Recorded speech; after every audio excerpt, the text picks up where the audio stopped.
All right. Hello, chat. How's it going? We're back, and we're playing more Resi 3. The 100% that I'm progressively realizing might go on forever, but it's fine. It's, you know, it's just another very unexpectedly long 100%. We were just starting up a new run. We grinded enough mercenaries to get the infinite ammo rocket launcher. So now we're just doing another run through the main game, you know, getting more epilogues, getting Jill's diary, maybe. This will be like my third time trying to get it. So we'll see about that, but maybe.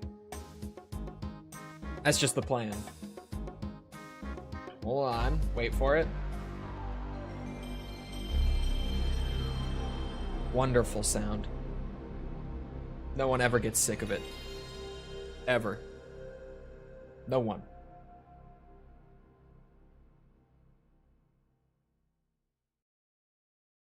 Request for the infinite ammo case? No. Magnum. Always Magnum. Did we just start? Basically, pretty much. We got like, I'm trying to think. We got like to the bar. I think we saw Brad.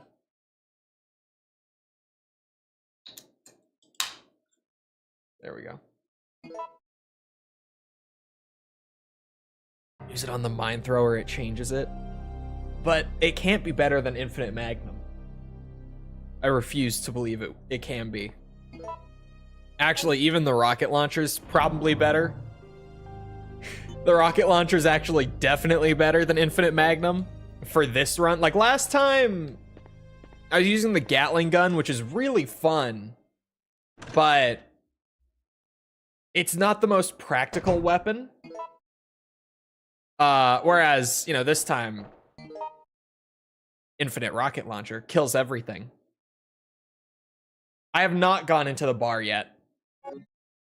It turns out, I've not been inside of the bar yet.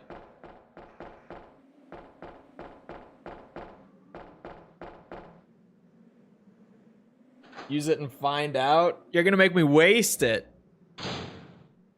I could wait until the next run where I'll have finished mercenaries entirely by then, and we'll have multiple infinite ammo cases for each playthrough beyond that point.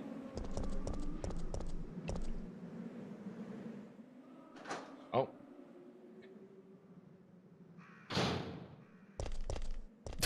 The bot has taken another. There. I don't know why I had to interact with it this time. I swear it always opens on its own otherwise. Oh god. No, Jill! Not the wall! Alright, wait for him. He'll get up.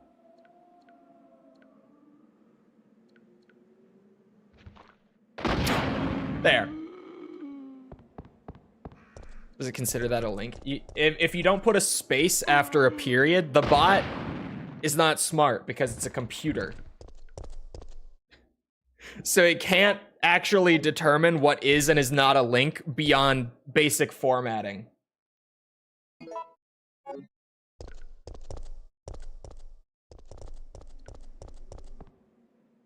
Where the hell am I going? Right. To the bar.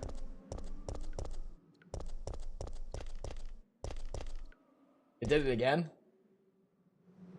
Oh, because you did the same thing again. Another period and then immediately a letter. I really didn't go in. So I guess I like got the costume and then went back apparently. I thought that I had done more than that, but apparently not. Okay, I got those herbs.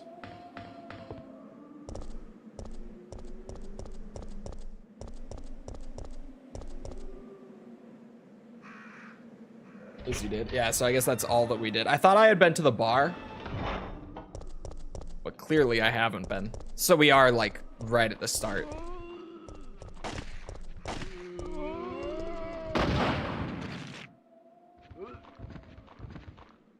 And I got myself bit a second time.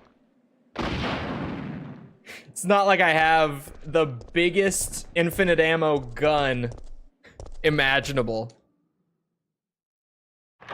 Enhanced ammo doesn't work with the bonus weapons. Yeah, I don't know why. Like, I get balancing, but if you get both, then just use both. Get away! Using emulator, or is this original hardware? This is emulator. This is DuckStation. But played off of a physical copy.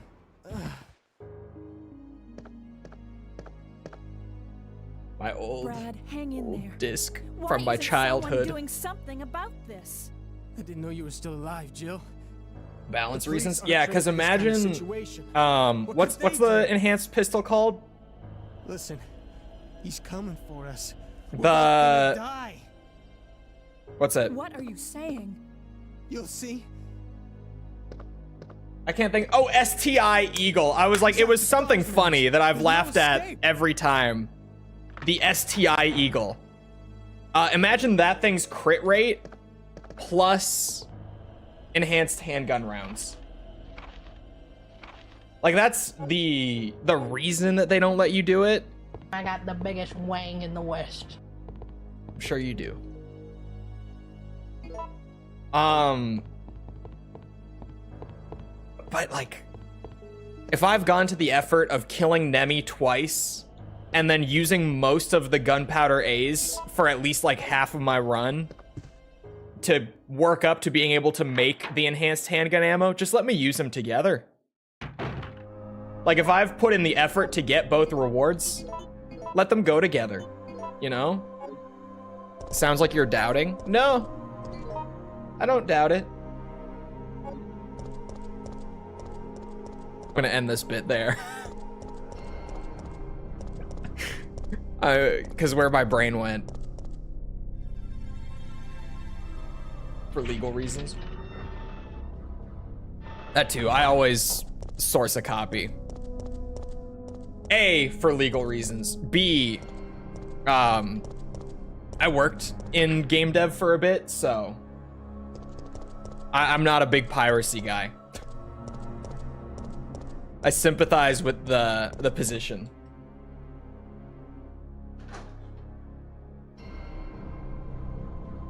Favorite game in the Resi franchise? For me, it's either RE1 Remake or RE2 Remake, depending on the day.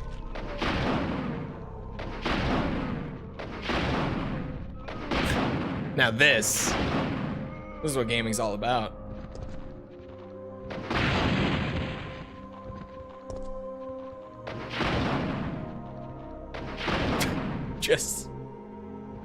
Just a woman in her biker suit with a big ass rocket launcher that never runs out of ammo. This is gaming.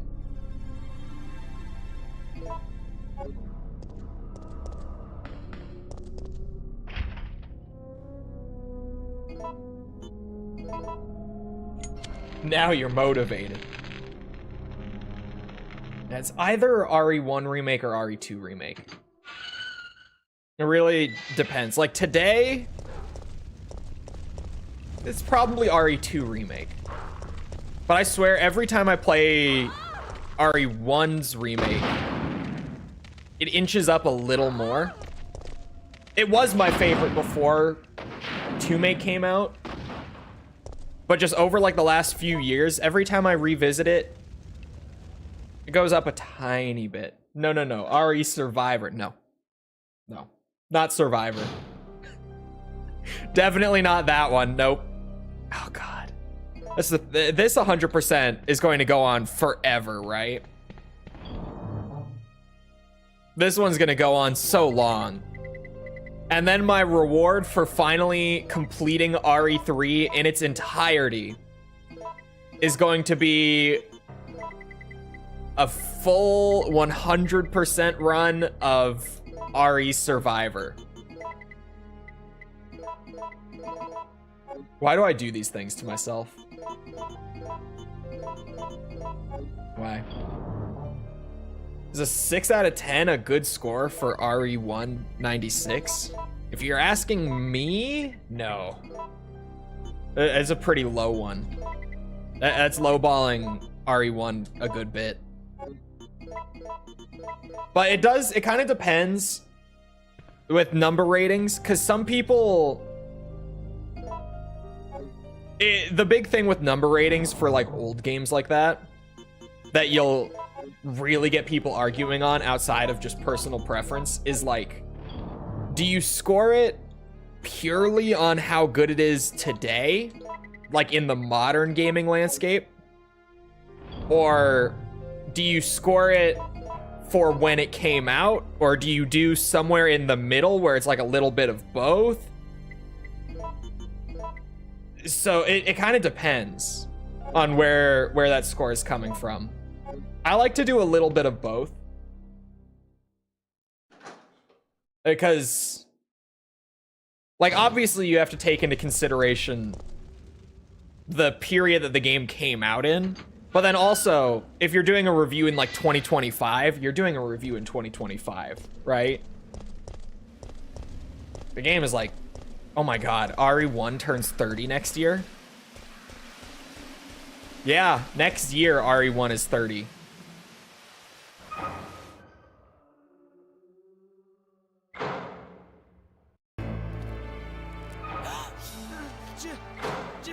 That can't, that is right. I keep thinking like that can't be right. My math is wrong, but no.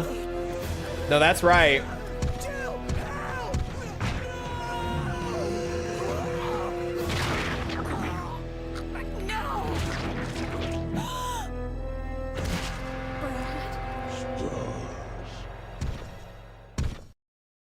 All right, big bitch, come on.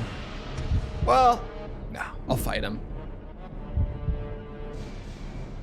Because it's been a while since I've, run into the police station. But I'll fight him again. Oh, I should not have put the rocket down. Ow.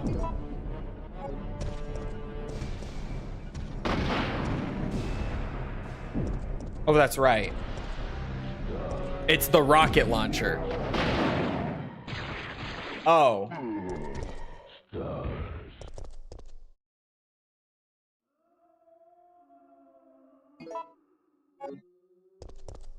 Yeah. Okay. I get to two-shot Nemi this run. Oh, it's gonna be so nice. Oh, that's gonna be so nice to just two-shot him the whole run. That's gonna be glorious. Fuck you, Nemesis. I'm out. Came in here with all that attitude. Well, yes.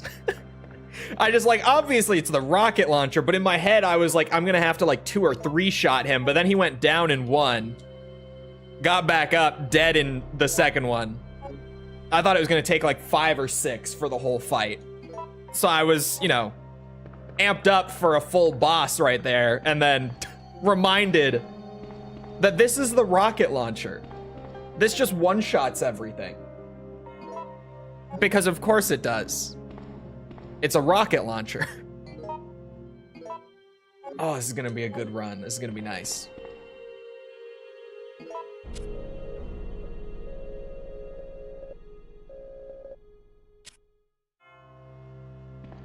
Who cares about scoring? A lot of people, weirdly. I've always gotten a good bit of shit for my number scores, which I don't typically care that much about, but then enough people over time were like, I don't know. I don't feel like you really need the number scores at the end of the video because, you know, the whole video kind of just gives your opinion. You don't need a number at the end. I'm like, okay, that kind of makes sense. That makes sense. So at the start of the Resi series, I was just gonna not do them, like going forward. I was like, yeah, the video itself can serve as like the comprehensive review. Who needs the number? But then immediately, way more people than had ever complained about me doing the number scores were suddenly like, why are you not doing the numbers? Where's the score? Oh no.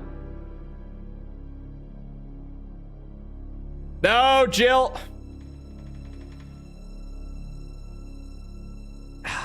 Son of a bitch, this is my fault.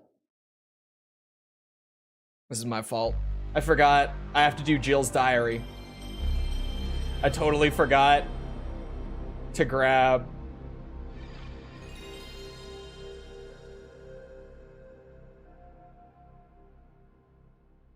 Okay, yeah. For a second, I thought that I was seeing it wrong. Time to restart. We barely did anything. The diary seems harder than it should be. It really is. Because last time also, I stuck through it, did them all in order painstakingly with some resets like that in the event that I ran ahead and grabbed one I wasn't supposed to yet. But then, sorry, cough. Check at the end of the game, you should have it. No, you get it at the start of your next run is when it appears in your inventory. And it overwrites like the instruction manual A. It doesn't have like its own slot. But because everything has to be in order, I was using a guide last time to get them all in order. And then I just didn't get the diary. So this time I'm using a different guide that I don't think, at least at a glance, that the order is any different, but just, you know, maybe the first one was wrong, so I'll just use a different source and see if I get it to drop this time. Granted, this is the 4th playthrough on hard mode out of the 8 that we need to do, so it's not like we don't have plenty of attempts to get it. It's just, why is it such a pain to get it? Like, if it was get every document, sure. But getting every document in, like, a specific order, now we're getting a little crazy. Maybe a little too crazy. I don't know.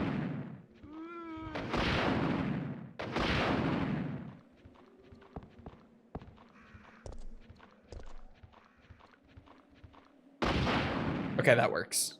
I wasn't sure what kind of timing to go with there. It sketched me out a bit. Nope, come on. There we go. Maybe after collecting every document, you read through it at the end? Nothing's mentioned that. If that is what I'm supposed to do.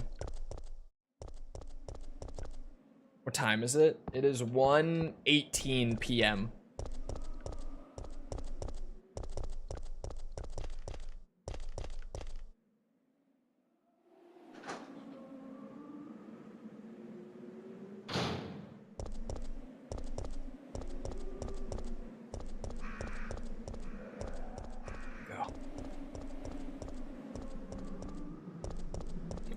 What is O? O.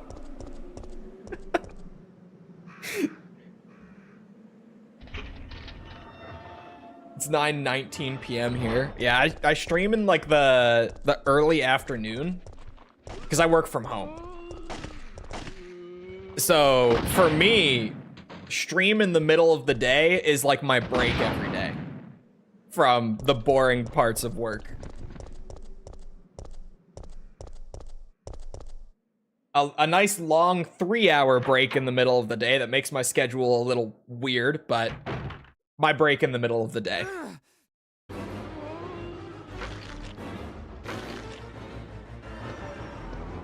I actually, my grandma was asking me about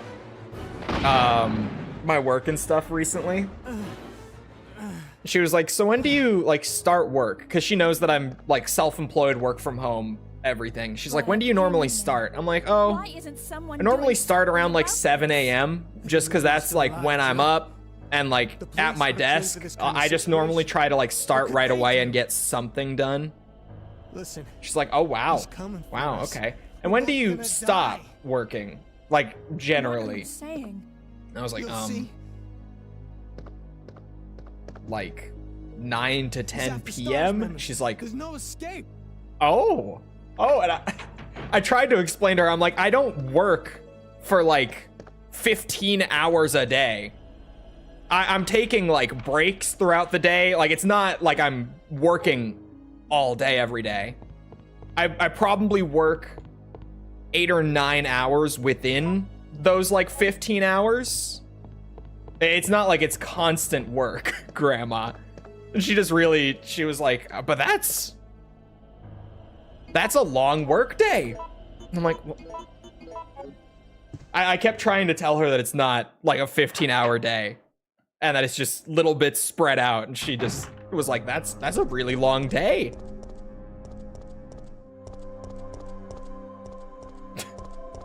Poor Grandma. She's trying. She just, I was maybe not doing the best. No. I was gonna say maybe I wasn't explaining it well, but like how much better can you explain it? It's like, oh yeah, you know, I start, get a little bit done, get up to take a break and like make breakfast, eat breakfast, just kind of hang out for a bit. And then, you know, I go back, I do a little bit more and then maybe take another break to like walk the dog, take a shower, something, right? Another solid break. And then I do a little bit. And then I have my big stream break in the afternoon. And then I eat dinner. And then I do a little bit. And then I take a break to just hang out for a bit. And then I do a little bit more before I go to bed. It's not just working the whole day. That's right. It is when you light it. My brain was like, it's when you get close to it. Oh, God. Okay. My grandma still doesn't understand the internet. My grandma, I don't think, has like a great grasp on the whole YouTube thing. But she understands it well enough to have an idea of what I'm doing.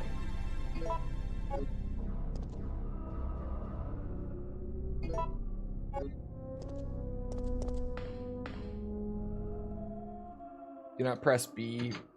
Yeah, I've been flipping through them and hitting exit. Once you get all of them, check the file collection. Jill's diary will replace it. We didn't have it at the end of the last run either, because we did look and I was like, oh yeah, it's supposed to be at the start of the next run that it like appears in the inventory. I don't know, we'll see. Oh, did I not get the picture? I did not get the picture. I forgot to grab it. But the way that I explained it, my grandma at least uses the internet enough to like have watched YouTube, right? So basically, for just explaining that, I was able to be like, okay, so you know how like, you know, you watch a YouTube video from time to time. She's like, yeah. And I'm like, you know when you get the ad that plays before the video? She's like, yeah. I'm like, okay. I make the videos, the ads play, I get money from the ads. And she's like, okay. But my favorite question that she asked when I was explaining it all to her, this one killed me. She was like, but why do people watch? And I was just like, Grandma, I did not, in this case, I used her first name for comedic effect. I was just like, I do not know. I could not tell you. And I was thinking I was funny. I think she just got even more confused by that. She flamed you and killed me when she was like, but why do people watch you on YouTube? And I'm like, I don't know. I couldn't tell you. Don't ask me. every monthly visit, I have to re-explain it, and she goes, "People pay you? Why?" I don't even try to explain. Well, I did have to try to explain her that part. That part she actually understood fairly well. Okay. So I did have to explain to her that people like send donations through streams and stuff, and that whole concept. And at first she was confused, but the reason that I had to explain this to her in the first place was it was the Beardathon at the time.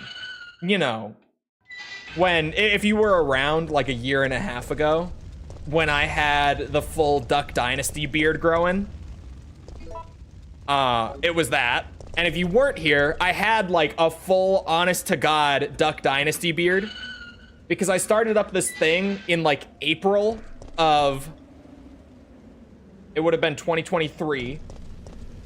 I had to think for a second. April 2023, I was like, yeah, I'm clean shaving all of my facial hair, like down to baby face, nothing. And every day that we hit the donation goal, or sorry, no, it was a little different. It was every certain amount of dono money earns another day that I can't shave or trim this beard. And I massively underestimated how much people would love that idea, because that beard was growing without any trimming whatsoever until like the end of December that year. I had to go like a full 8 months not trimming the beard or anything. And I'm Eastern European by blood, so you know, I grow hair like a lot. And it was so out of control. My grandma's like, why do you have this beard? Why do you have this? So my grandma's also from down south, and she moved up here that year.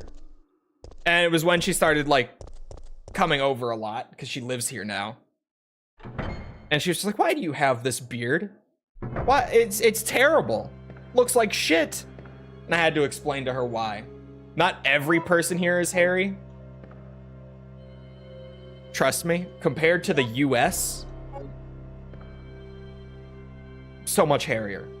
Like, what's the term I'm looking for? On average. I'll just say on average, much hairier than in like the US. Because here, I get the comment all the time about even just this beard. I get guys all the time who are like, man, I wish I could grow like a good beard like that. I forgot to grab Brad's ID. Shit.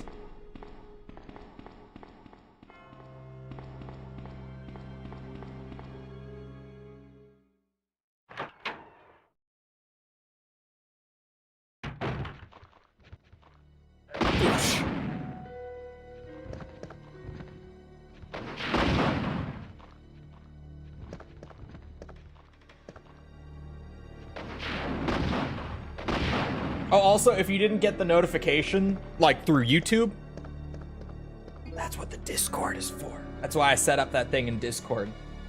Okay, Marvin's report is the next thing I need. Let me make sure I grabbed the picture, just because I don't want to go back. Okay, Marvin's report. I want a big-ass Viking beard like my dad, but sadly it only grows like an inch out. Just gotta be patience. Now, anytime Harry is mentioned, I think of Light's French teacher. Yeah, I was talking about how hairy my hands are. As part of, like, you know, I'm a hairy guy. Beard, arm hair, leg hair, whatever. Right?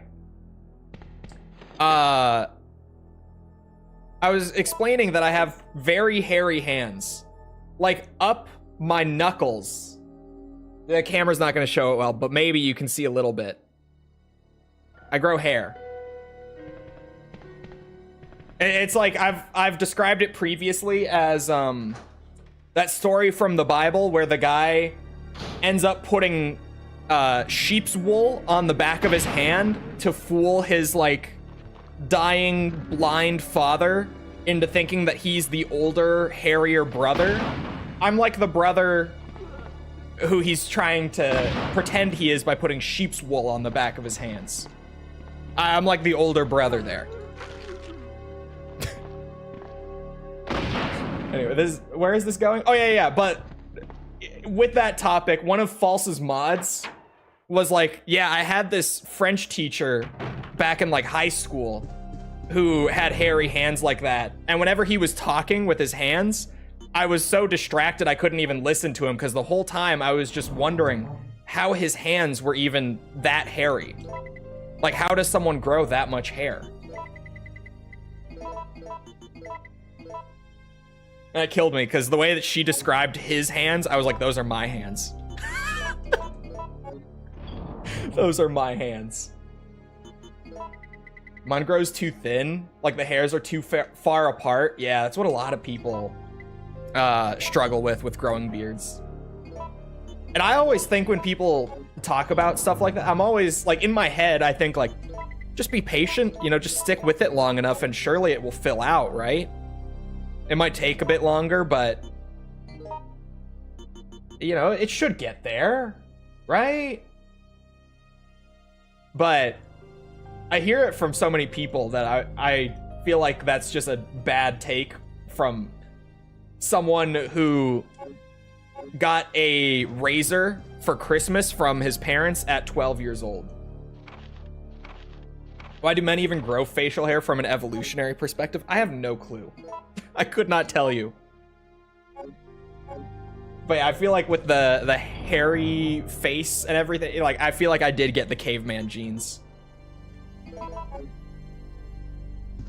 Sorry, I've been eyeing this message and I've been meaning to come back to it, but I've been on this rant about my hairy hands.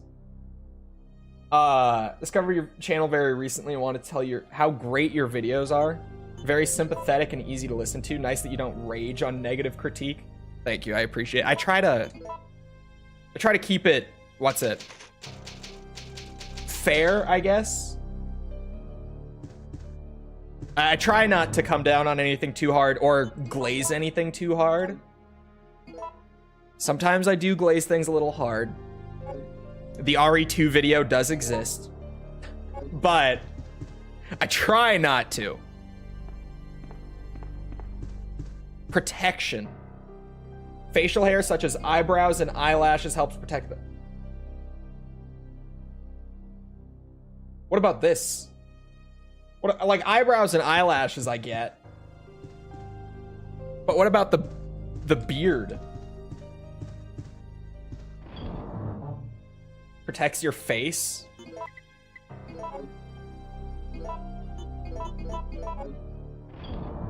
I don't buy it. Although, when I had the full beard, like the beard, bro, nothing was touching my skin. Nothing was getting past that. Is for warmth, and thick beards can actually protect from blunt damage. Warmth would have been like a guess, but then I would have been like, why don't we all have beards if it's for warmth? But actual face cushion kind of makes sense.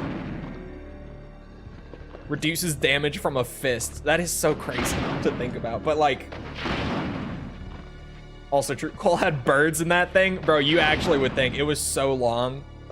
It was wild. I had never had a beard like that before, just because I had never let it grow like that. I haven't had a beard like that since, although I've considered it.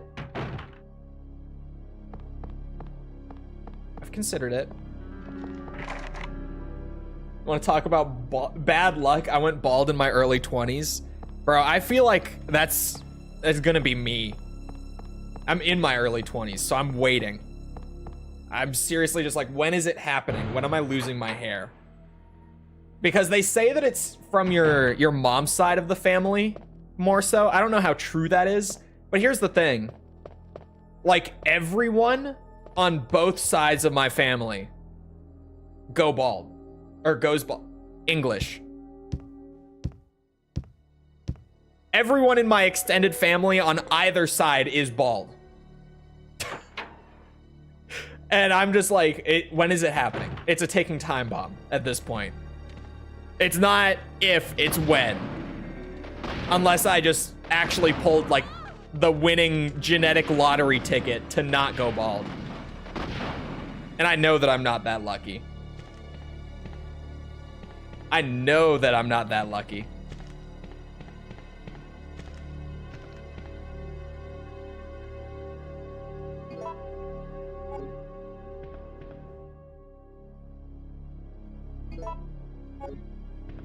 Look like Picard by 50. Yeah. Yeah, we'll see. There's like, when you said goes gray instead, I'm like, oh, one of my uncles went gray instead, but he also, his hairline is really far back.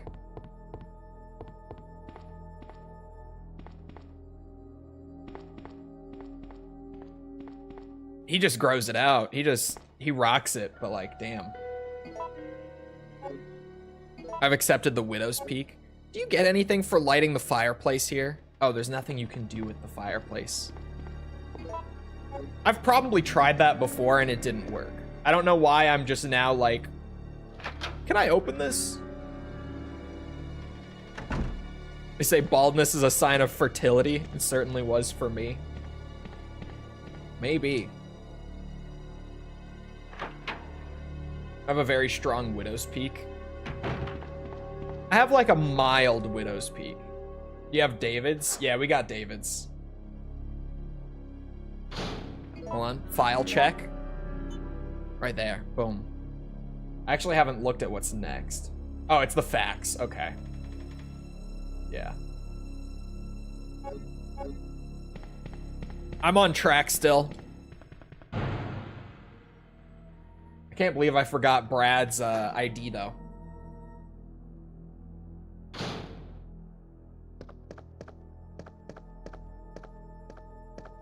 Maybe I could keep my hair. Maybe I just gotta send a business email over to Keeps. Get the hookup. Cause I know that like there's a lot of preventative hair loss stuff out there that does really genuinely work now. It's just that you pay a small fortune to keep your hair for that stuff. 4312. I have a couple buddies who are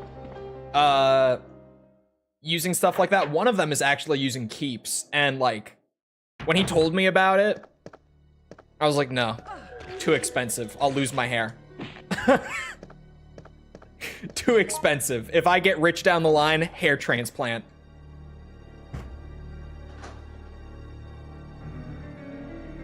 This has been a very illuminating talk on hair. It has. Oh, I need the lockpick. Do I have the lockpick? Someone... Was it actually 4321? No. Was it 4312 maybe? Yeah, okay. I remembered the numbers, just not where they went.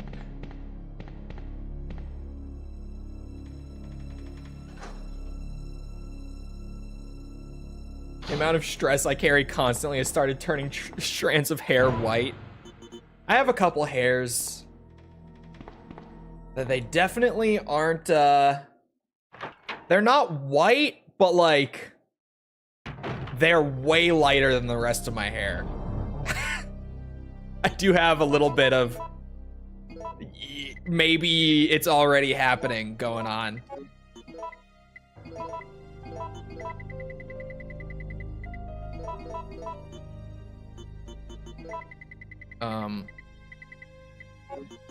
I have no greens.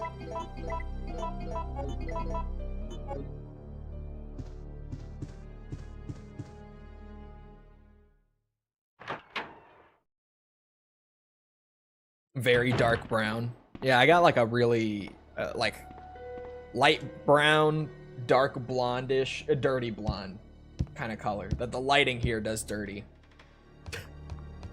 Makes it look a little more red in this lighting. Because every light in this room is like a... What's it? Like a yellow kind of color. I don't have any like genuinely neutral lights. I talked right over her.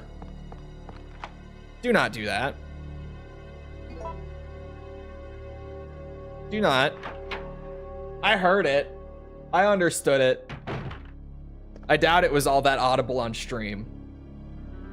Because I'm loud, but Jesus Christ. I need to turn that one up. Hold on. Writing that on this notepad is gonna... Yep. I'm keeping track of which false quotes need to get adjusted volume-wise. I don't remember which one was way too loud yesterday, because one of them that I already boosted was way too loud. I boosted it too much. I need to turn it back down.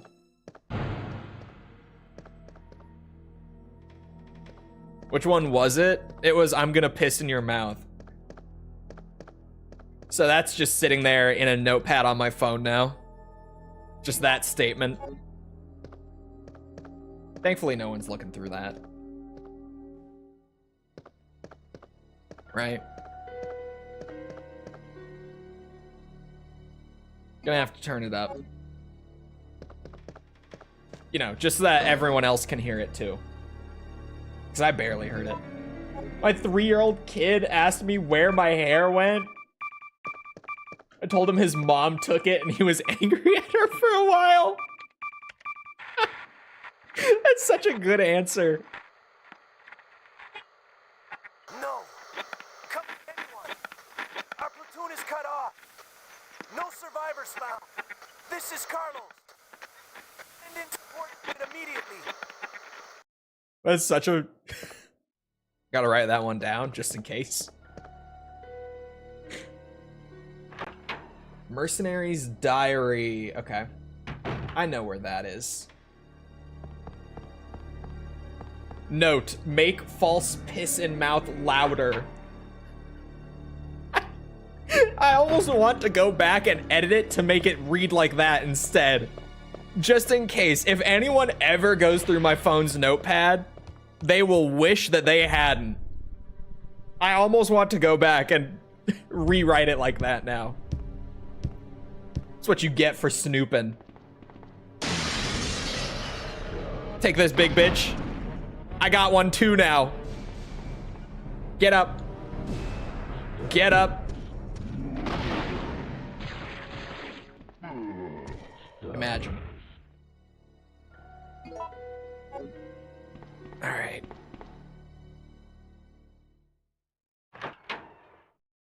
Oh, was it horse holding a wiener that was too loud? It might have been. That kind of sounds familiar.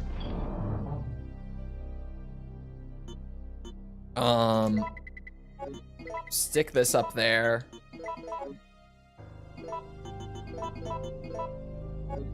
Create the STI Eagle. Still a very unfortunate name.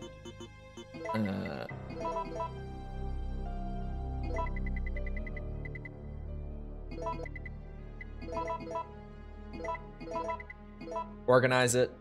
Just to have it. This is a clip of me? I'm gonna piss. You fucking bitch. You put that was in Twitch chat. Okay. I was like, where did I just grab that from? How'd you post a link in YouTube? It's in your mouth. You bitch. What are you using that for?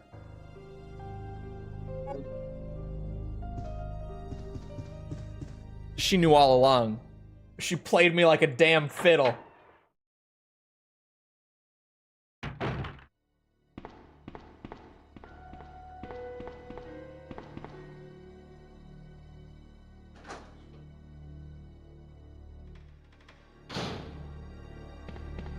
Was it this one?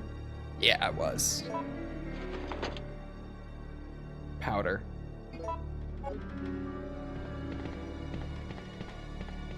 God, playing MGS5 on stream is gonna be such a good time. I just gotta get through MGS 2, and then the Twin Snakes, and then 3, and then Acid 1 and 2. What comes after Acid? Is it Acid 1 and 2? Oh, and then Portable Ops. And then... Is that really the order? I feel like I'm wrong. I need to go look at my own playlist. I feel like I'm misremembering right there. Where's the Metal Gear stuff? There it is. Something there is out of order. No, Peace Walker's later. No, it is. Okay, yeah. Acid 1 and 2, and then Portable Ops, and then 4, and then Peace Walker, and then Rising, Ground Zeroes, and finally, the Phantom Pain. MGS Mobile. I'm unsure. I might do mobile just because it's a quick run through and because I have it. And it was not easy to get MGS Mobile. Let me tell you. Let me tell you. It was not easy to get MGS Mobile up and running. All right? It really wasn't. That was a pain in the ass. So maybe just because I have it, I'll do it. Because it's like a little... It's like an hour and a half long, and literally all that we can do is just play the game once. There's nothing more to do beyond that. So maybe I'll just give it the quick run through for the hell of it, because it's not really adding much of anything to the series. 100% for Ground Zero should take about 15 minutes. Since it's all achievements and everything, Ground Zeroes will actually take like a few streams, I think. Legitimately. At least like 2 or 3. Probably more like 3 or 4. Weird amount of mobile games that have been removed. Yeah, so because MGS Mobile wasn't an iOS game, it's not entirely lost media because Nokia stuff has actually been preserved fairly well. iOS stuff, because it's restricted to that like ecosystem, pretty much once it goes out of date, at this point currently, it's just lost media. But Nokia stuff, particularly the N-Gage, a lot of mobile games from that have been preserved really well. They're just not easy to get your hands on nowadays.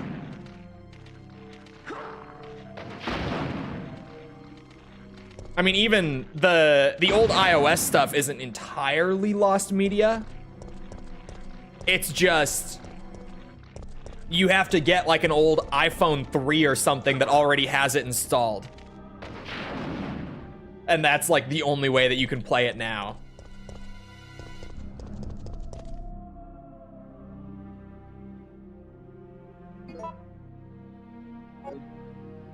I got Ground Zeroes bundled with Phantom Pain, so I liked it. I got it for like $2 on Steam, so I like it. But I can only imagine paying $40 for it.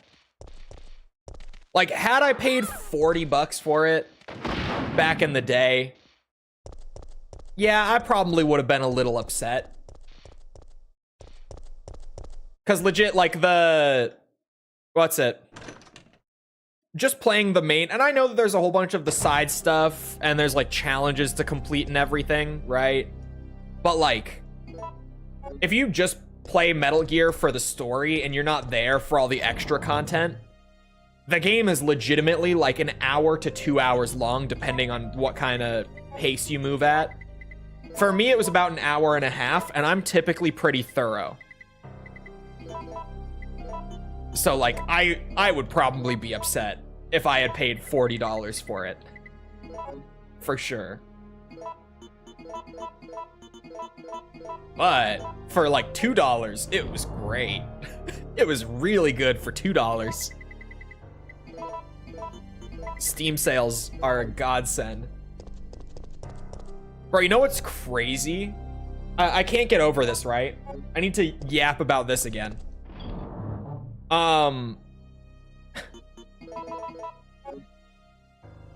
Me,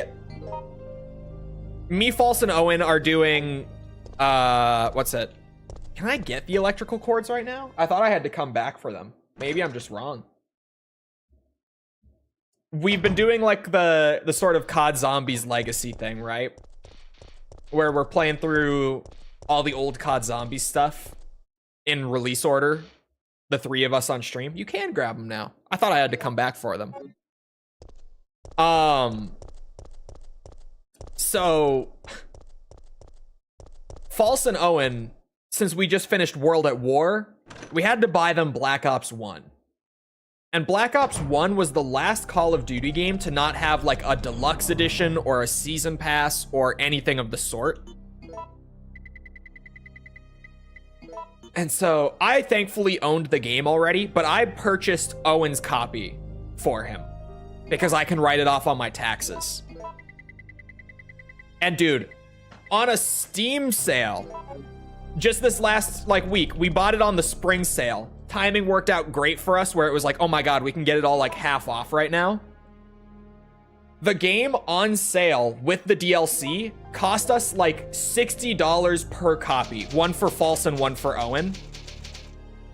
Because, yeah, the game was like half off from its normal $40, I think. It was like 20 bucks. But then all of the DLC for the game is still sold separately. And those were only on like a 30% discount a piece rather than 50. So we genuinely, I think it was like $59 a copy for Black Ops 1. Just to be able to play like zombies with all of the absolutely goated DLC that Black Ops 1 had. So many good zombies maps, man. But to buy 2 copies of it in the year of our Lord 2025 with the DLC, it cost 120 bucks on sale. On sale. Crazy shit. And then False also went ahead and bought her BO2 while the summer sale, or sorry, the spring sale was going. And get this, right? BO2 with all the DLC was what, False? Like 30 bucks? I think it was 30 because you can just buy the deluxe edition bundle for BO2. Yeah, okay. So literally buying BO2 with all the DLC just this last week was only like half the price of buying BO1 on sale. Just because of their old DLC model being so shit for that game.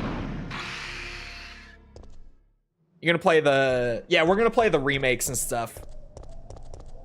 A, because they're fun, and B, because each of those map remakes, because they start remaking maps more and more throughout the years, like as there's more of a backlog, right? And each of those remakes have a little twist on things that makes it feel totally different. And you get all sorts of like, you know, there's this map that's been made like 3 or 4 times, but depending on who you ask, like everyone's gonna have a different favorite version of that map because little changes go such a long way in zombies. But we'll see you around, Big Iron. Have a good rest of your day. Like, for example, every World at War map has been remade at some point, right? So if I were to quickly run through, like, the 4 World at War maps, which are my favorite versions of each of them, Knocked, I like the World at War one. It's so pure in Knocked. It's so untouched. Because, like, every later version of Knocked has something put in it that makes it lose a little bit of its unique identity as, like, that first map that had almost nothing to work with. Like, each time they remake it, it loses that uniqueness just a little bit. So World at War is still my favorite version of Knocked. Always. Verrucht, I bounce around a bit. But I think for Verrucht, my favorite is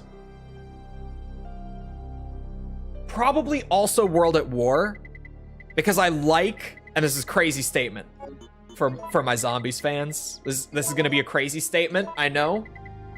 But I like how fast the zombies are on World at War Verrucht. Because that also, like, that makes that map unique. No other map has zombies that move like that. Chat, what's happening?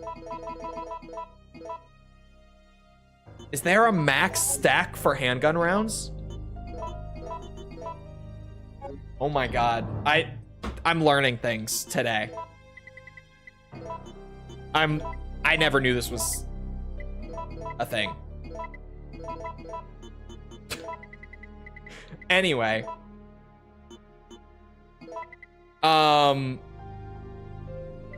What was I saying? Oh yeah, the World at War remakes. Shinonuma, my favorite version of Shinonuma is Vanguard. And then, what's it? Derice, my favorite version of is Black Ops 1.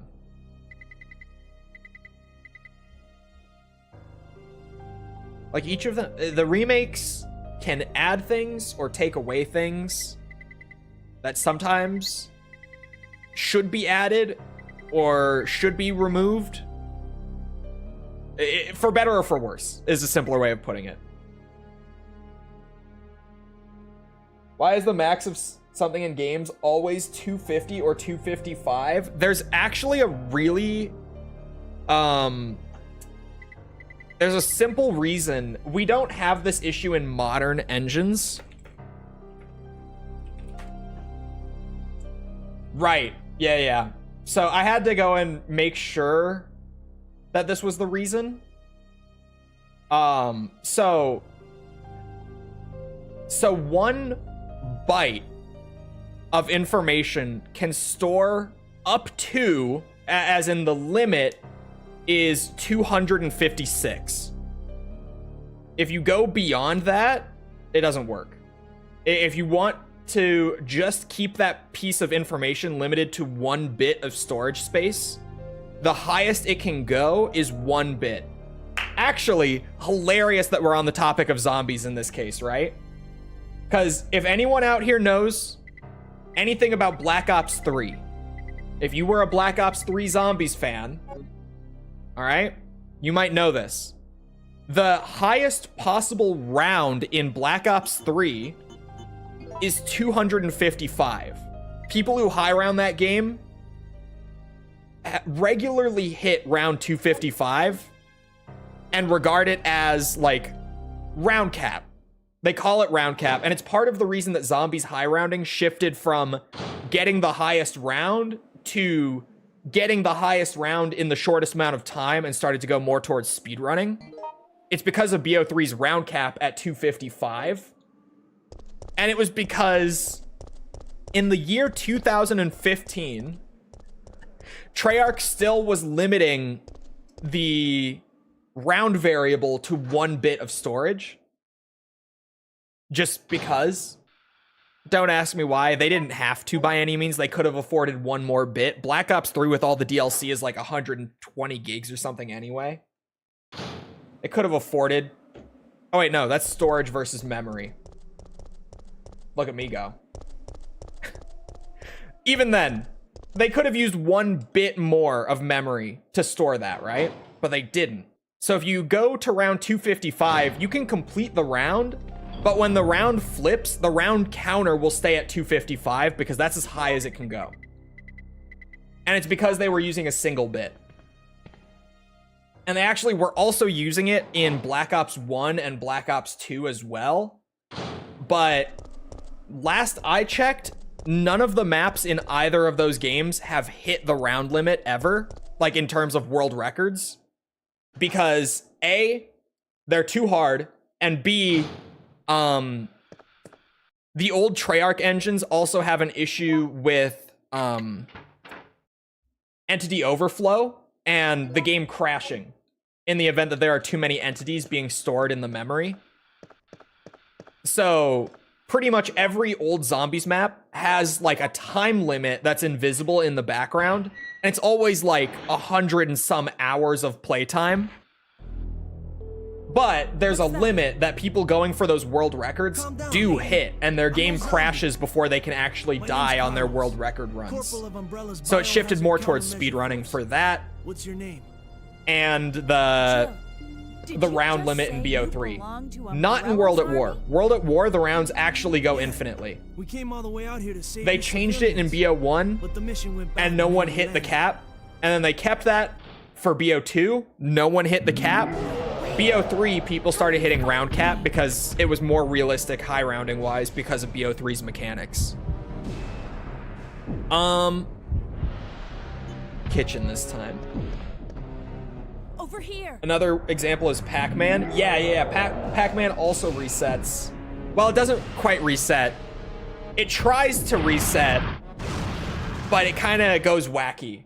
If you've ever seen the Pac-Man, like, are you crazy? Once people get far enough, it goes to shit. BO3 is piss easy. If you know what you're doing with BO3, high rounding is not... Oh my god, this was the next one I needed. My brain just went for it on autopilot, but this was the next document we needed. For a second, I was like, well, time to go back to the last save. We're fine. We're fine. We're still in order. That was a brief moment of panic for me, though. I was like, not again. I just did this less than an hour ago. Verruct is genuinely horrifying because of how fast the zombies sprint. Yeah. And despite the fact that Verruct has been released 3 times now, there is the original and there are 2 remakes of it from later games. The World at War version is the only version that has zombies like that move that fast. Which is why, like, just from a personality standpoint and everything, I like the World at War version the most. Partially because it has the World War II guns, which helps a lot, right? Like, playing Verruct, I feel like I want the MP40 off the wall. Simple things that some... We're going back to the last save anyway. That some later versions don't have, right? Why don't you use save states? Duck Station has that because Mama didn't raise a bitch. I just use the emulator for what's it? Upscaling and convenience. Like, A, I don't have to play in 240p. B, what's it? Oh yeah, it's a lot easier than working with like hardware upscalers and component cables on capture cards and everything to actually stream off of original hardware. It just runs better. It cooperates more for like streaming and stuff to use something like Duck Station. So I do. But I don't like to cheat the game with it. Like, I don't really touch save states outside of, like... there was a time during RE1, it was when we were doing, like, the speed run, the high rank run, basically, to get the rocket... Yeah, the infinite rocket launcher there. There was a time where I was, like, in the caves, but I didn't have, what's it? An ink ribbon, and I had to go. Like, I had shit to do after stream. I had to leave. So I save stated there, just so that next stream we could continue there, despite having no ink ribbons. But outside of stuff like that, I don't use it. The machine spirits are less fussy. Yeah.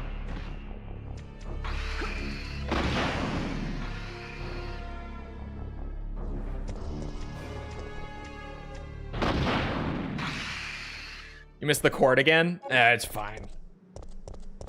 Yes, but we have to go back through the parking lot anyway to get the oil.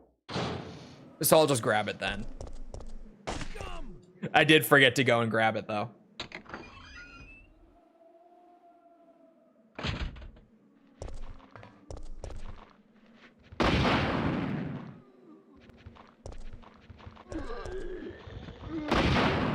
Boosh. Boosh. Oh, he's a little more that way.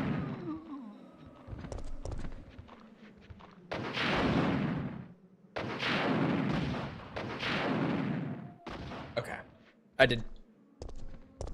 Okay, yeah, I did kill him. I heard him step again afterwards, and I was like, did I not kill him?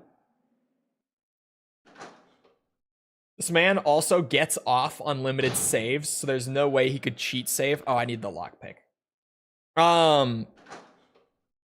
What do you mean I get off on it? It's just, if that's like part of the challenge, I don't want to use the emulator to, you know, not actually do the thing I have to do for a reward.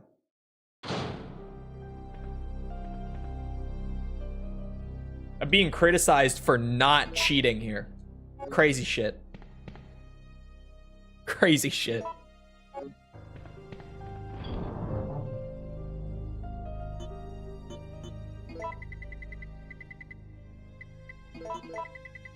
Oh, I do have the cord. Never mind.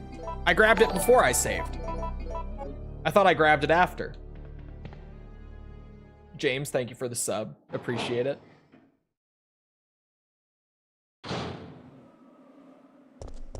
Still on mercenaries. More reward. But we're not doing it now, no.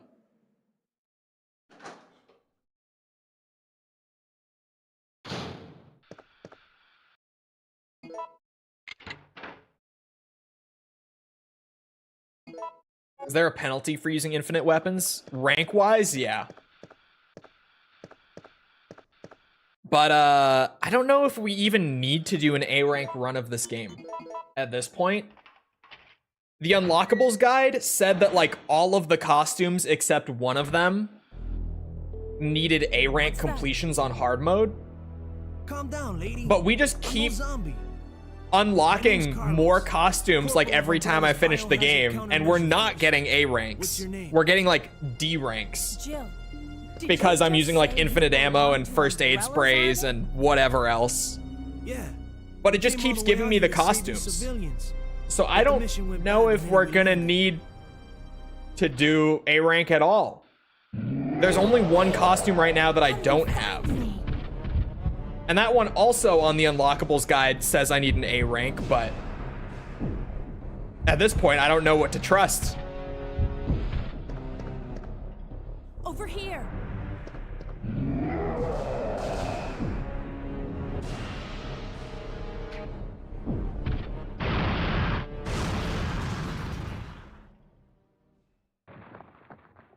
Are you crazy? You could have barbecued both of us.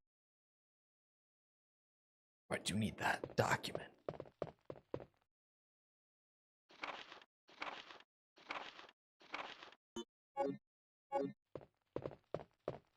Watch out, Carlos. Actually, there might be... Oh, he's up. This actually is probably easier than popping out of the hatch and him being after me.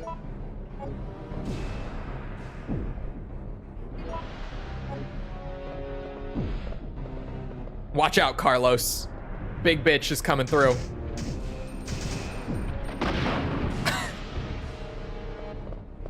Now we wait for him to get up. He's gonna do the roar.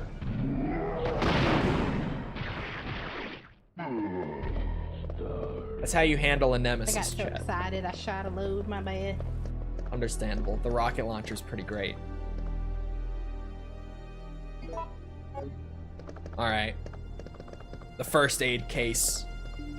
My beloved.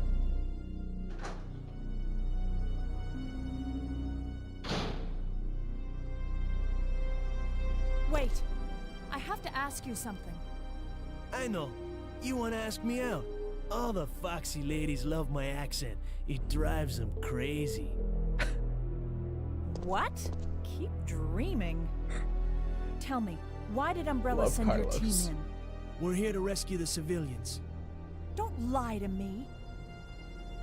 Umbrella is the reason why this whole mess began. Look, we're just mercenaries, hired hands. Do you really think the master would tell his dogs why they have to retrieve the stick he just threw?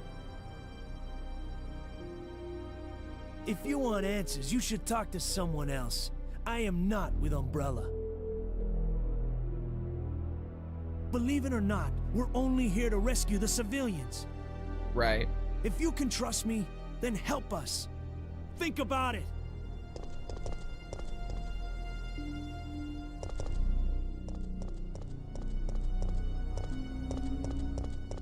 You see Jake Baldino from Game Ranks is getting hate for his AC Shadows before you buy.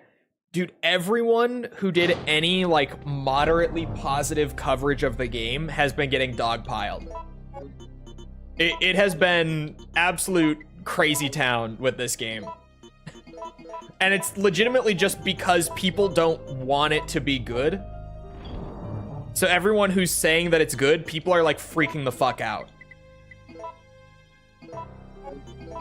It's been one of those times where I'm just like, I don't even know what we're doing at this point. Like, it's one thing if you looked at everything before the game came out and you're like, oh, I don't know, this doesn't look like it's my thing, I don't think I'm gonna like this. But then it's a totally different thing once the game is out and the people who are playing it are like, no, I think it's pretty, like, I like it, it's not bad. But, like, it's just to go and shit on them for that. He said the game was okay, and life is too short to play okay games. What is he getting hate for, then? Because I know that G-Man got a ton of shit recently for being like, yeah, the game is pretty good, actually. I liked it.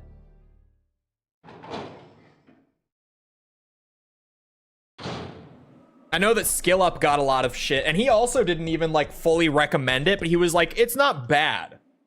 And he got a ton of shit just for saying that it's not bad. Everyone was saying it was like a paid review and everything, just because he didn't hate it.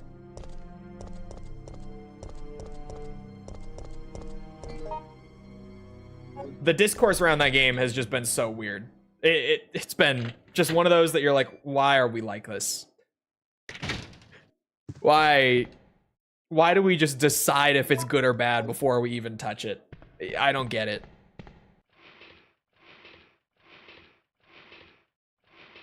Not any modern ones. I haven't played any of them since Unity. And even then, I only played Unity when it was free because the Notre Dame burned down. The last AC game that I played on launch was Black Flag. But other than that, I haven't played anything whatsoever since Unity came out. But I don't know. Shadows looks pretty solid. It definitely looks more interesting than like Odyssey or Valhalla looked to me. From what I've seen, looks all right. Like, I'm not itching to buy it at $60, $70 by any means. But if it goes on sale down the line and it's like $30, I might pick it up. I don't know.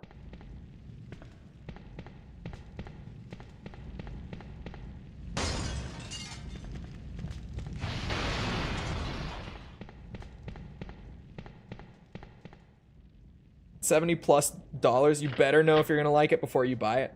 Right. I'm not saying that everyone needs to play it, but I'm saying, like, to tell people who have played it that they are wrong for their opinion on it that they've come away with after, like, you know, 10+ hours, whatever it might be, when you haven't played it and you just decided that it looked bad, so anyone who likes it is a dipshit, is a totally different thing.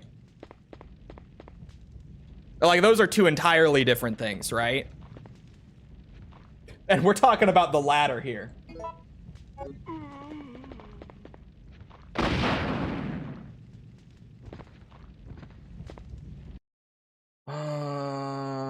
After photo B is photo C? Yes. Yes.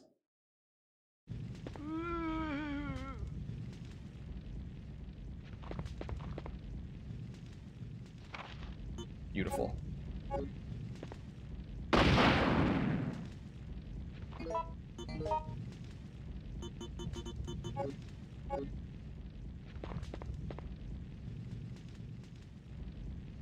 Oh my god, I just grabbed this without thinking. Tell me that this was next. Okay, it was. Thank god. I'm like, it's in the same room. It's gotta be the next one, right?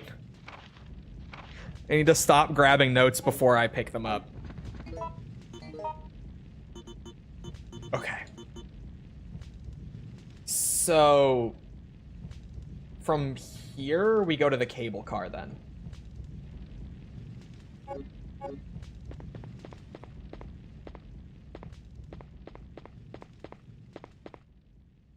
It's just another Assassin's Creed. Like COD, they're all right, nothing to make fuss about. Yeah.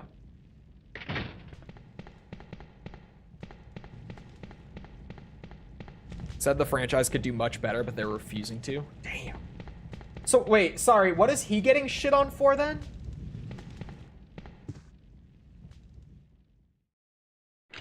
You guys probably said it, but I probably missed it. Oh, he's getting hate because he genuinely criticized it and people are saying he's right-wing. Oh, Jesus Christ. It's just become a full culture war at this point. For fuck's sake. Why do games become like this? How did we get here?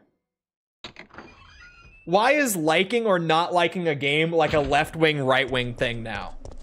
And why does this happen like multiple times a year? Consistently.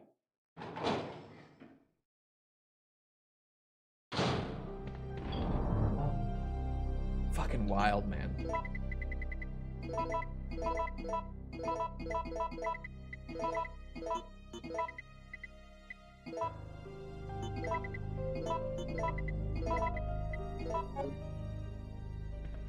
Ah, yes, you didn't like this game. You must be a Republican. Or, oh, you liked it? What are you, a liberal? You liked Assassin's Creed Shadows?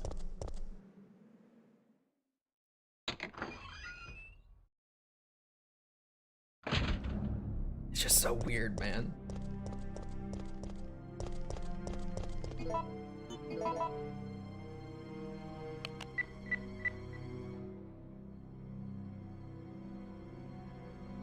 Cause like, yeah, I don't know. It looks fine.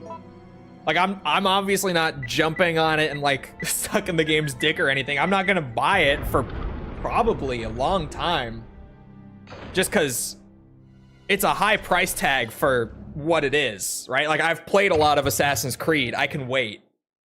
I've played a lot of Assassin's Creed since like the 360 days. So like I could totally wait. But it doesn't look like it's shit either, right?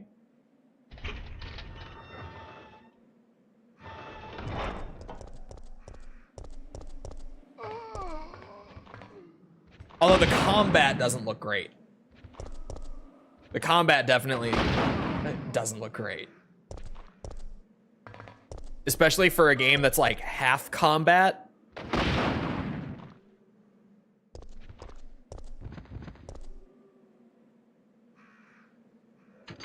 One of the mouth-washing devs went on a rant because Asmund played their game and liked it. Yeah, I don't know, man. That was weird.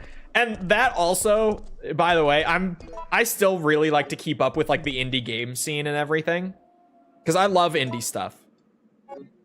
Like still the game dev side of me is stuck with it, or has stuck around over the years, even though I'm not making games anymore. And I still love keeping up with like the indie scene online. But yeah, the indie scene in general does not have a very positive opinion of them anymore because of that little outburst on Twitter. Because they're like, so you're angry that someone with different politics from you played your game and liked it?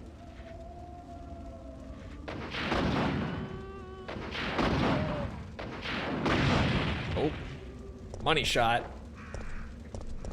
The last one was probably extra too.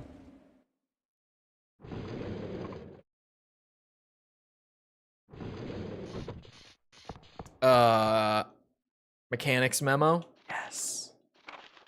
Okay. which means that next is the manager's report, which is in the sales office. You're one of the survivors from the rescue team, right? I just ran into your teammate, Carlos. How did a girl like you manage to survive? Hey, I'm no ordinary civvy. I'm a member of STARS. Stars? You mean the RPD Special Force Team? Hey, is someone wounded back there? No, he's fine. Oh, this looks bad. They're coming. Get ready. Fire. Fire. Stay together. Calm down. You're safe now. Everything is gonna be okay. Jill looking fire in that costume, not gonna lie. It's a pretty good costume. I think it's probably the best alt costume so far in this game. So, Although Jill, the other did you one that decide I to help recently us out? unlocked that I haven't Looks used like we're the yet, only I like ones who better. survived. We should work The together. one that I'm gonna use next playthrough is my favorite one of the bunch so far, No, definitely. You can't trust her. We peeked at it, but we're saving it. Why? But Sergeant, we need her help. Our unit's down to you, me, and Lieutenant Mikhail. That's it. And Mikhail's hurt bad. If we don't cooperate, we won't be walking away from this mission. I don't think Ubisoft is going anywhere. No, I was looking at the sales yesterday when this came Then up, let's go over our plan. and apparently AC We're moving to Shadows the clock has area, which is broken the their designated 24-hour landing zone for the record. extraction chopper. It's the most sales they've Once ever we had get in the there first and give the 24 signal, hours of the a game chopper will release. Fly in and pull us out. So I don't think Ubi's going away. That's a lot of ground to cover. I wonder don't think we if can there's make any it on updates foot. on it. Like, has it maybe The main hit 2 problem million? we have is that the landing zone is cut off from here by the fire. So we have no choice but to use this cable car to navigate through it. Fortunately, we can also use it as a moving shield to get us through the worst areas. That works for me. Good plan. Oh, So- here's an article. people, Is this let's get true? moving. Hold on, what's the source on this? Jill, put this on. Hold on now. Oh, okay, it's an estimate. But using the estimated budget for the game and everything, it seems like the game made its money back and has surpassed its budget in profits already.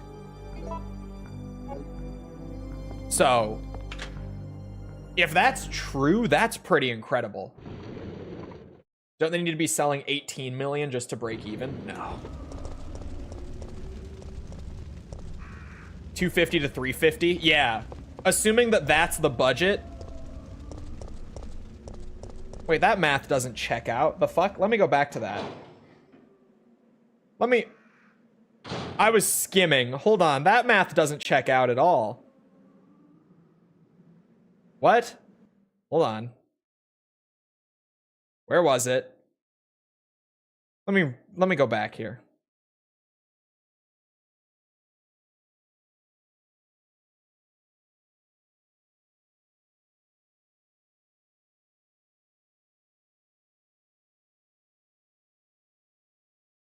Okay. No.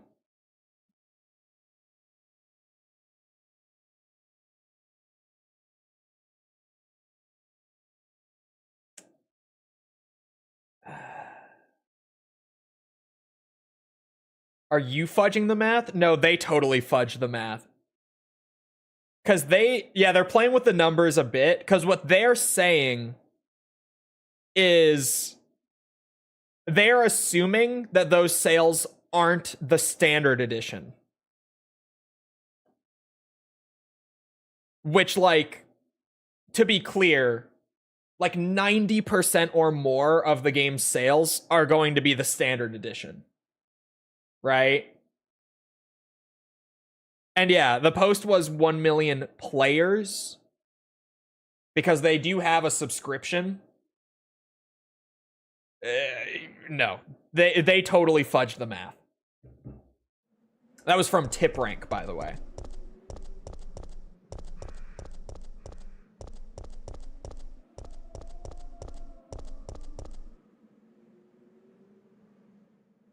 I can't imagine that's very many people.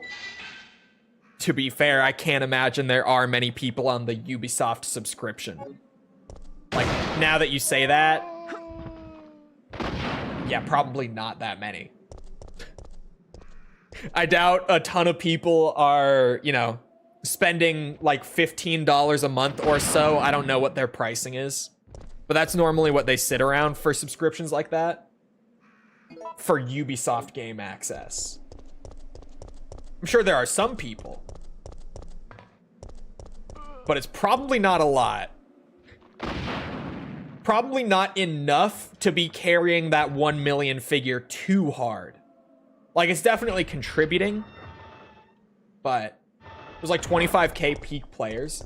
It actually has now peaked at 42k. Which doesn't sound like monumental, but it's the second highest peak player count in the franchise. Oh, now it's at 47k. Last I saw it was 42k.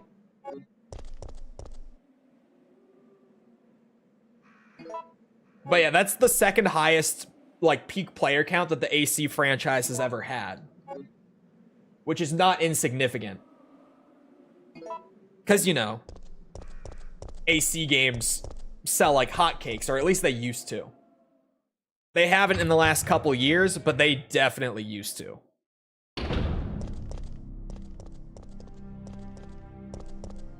Why would I buy a subscription full of mid games? Yeah, I don't think many people are on the Ubisoft subscription. Surely some, but not like a significant enough amount for me to be thinking that that 1 million players figure is totally carried.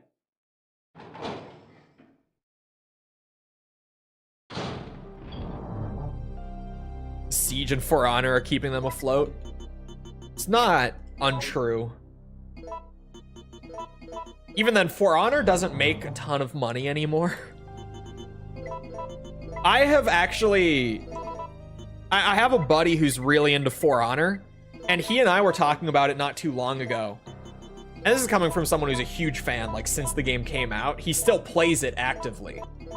But even he is like, I don't know why Ubisoft still spends so much money on this game. Like, especially now that we know their finances, it feels like it's a bad idea to consistently be spending so much money on expansions and stuff for Honor. Because it's not like it's an unpopular game. It's not like it's like a dead game or anything. But for them to still consistently be putting so many resources into it feels a bit odd.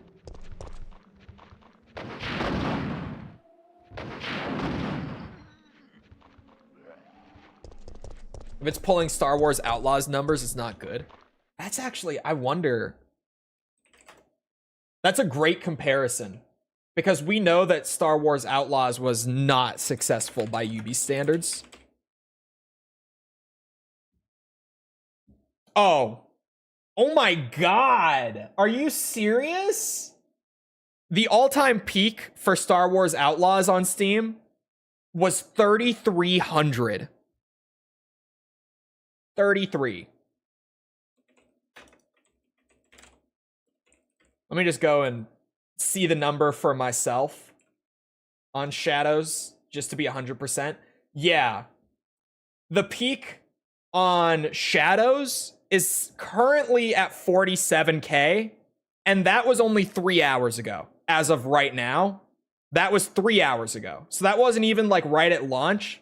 The peak has been climbing a little bit at a time, like every 10 or so hours, if you just look at the chart. Which means word of mouth is good enough to progressively keep more people coming online right now.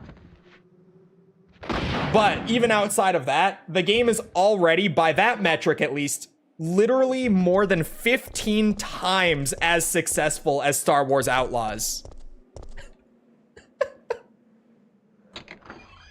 Yeah, there are 44k playing right now. It peaked at 47. a sale. The game came out yesterday, so no. Not a sale.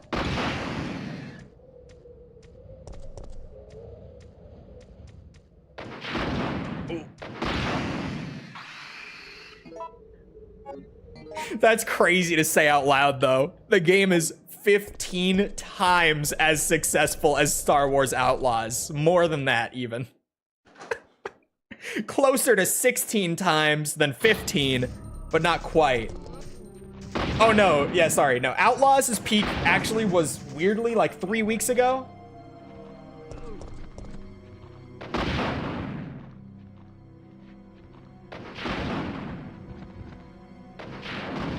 Boosh!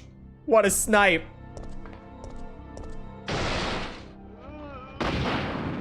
Will Shadows keep its player base, though, or is it new game syndrome? It's a single player game, so no, it's not going to keep its player base. No single player game does. Because that's just not the model. Single player games, I've mentioned this a lot. Has anyone ever noticed, here, if you go to like a Steam game that you play, a single player game that has like an achievement for completing the game, the vast majority of the time, I guarantee you less than like 30% of people who played that game have even finished it. Because that's genuinely just the nature of single player games in the market. They get a lot of success sales-wise and stuff, but genuinely only people who are really into them even finish them once, let alone play beyond that. Which is a really weird thing, but like if you ever go into the industry, you're gonna hear this a lot when you're first going in, because people are gonna try to drill this into you so that you have more realistic expectations of like how projects that you work on are going to perform in the market. Most people don't even finish single player games like once, let alone consistently play them for months on end. It's just not what they do historically. If you go to, like Rebel said, unless it's Elden Ring, yeah, because outside of like very, very replayable, very successful titles in the industry, if you go to look at single player game player counts on SteamDB, you're gonna notice right when they came out, big spike, like a week later, big dip that they never recover from. Because that's just how single player games are. That doesn't mean that they're not selling beyond that point. It just means, you know, there's not as many people playing it all at once, because that's all that the player counts are a measurement of. Unfortunately, SteamDB can't live track sales. Could you imagine how awesome that would be? If we could just have like a live sales count of every game on Steam, like total copies sold. That would be incredible. But we can only look at what we can publicly. I love the rocket launcher.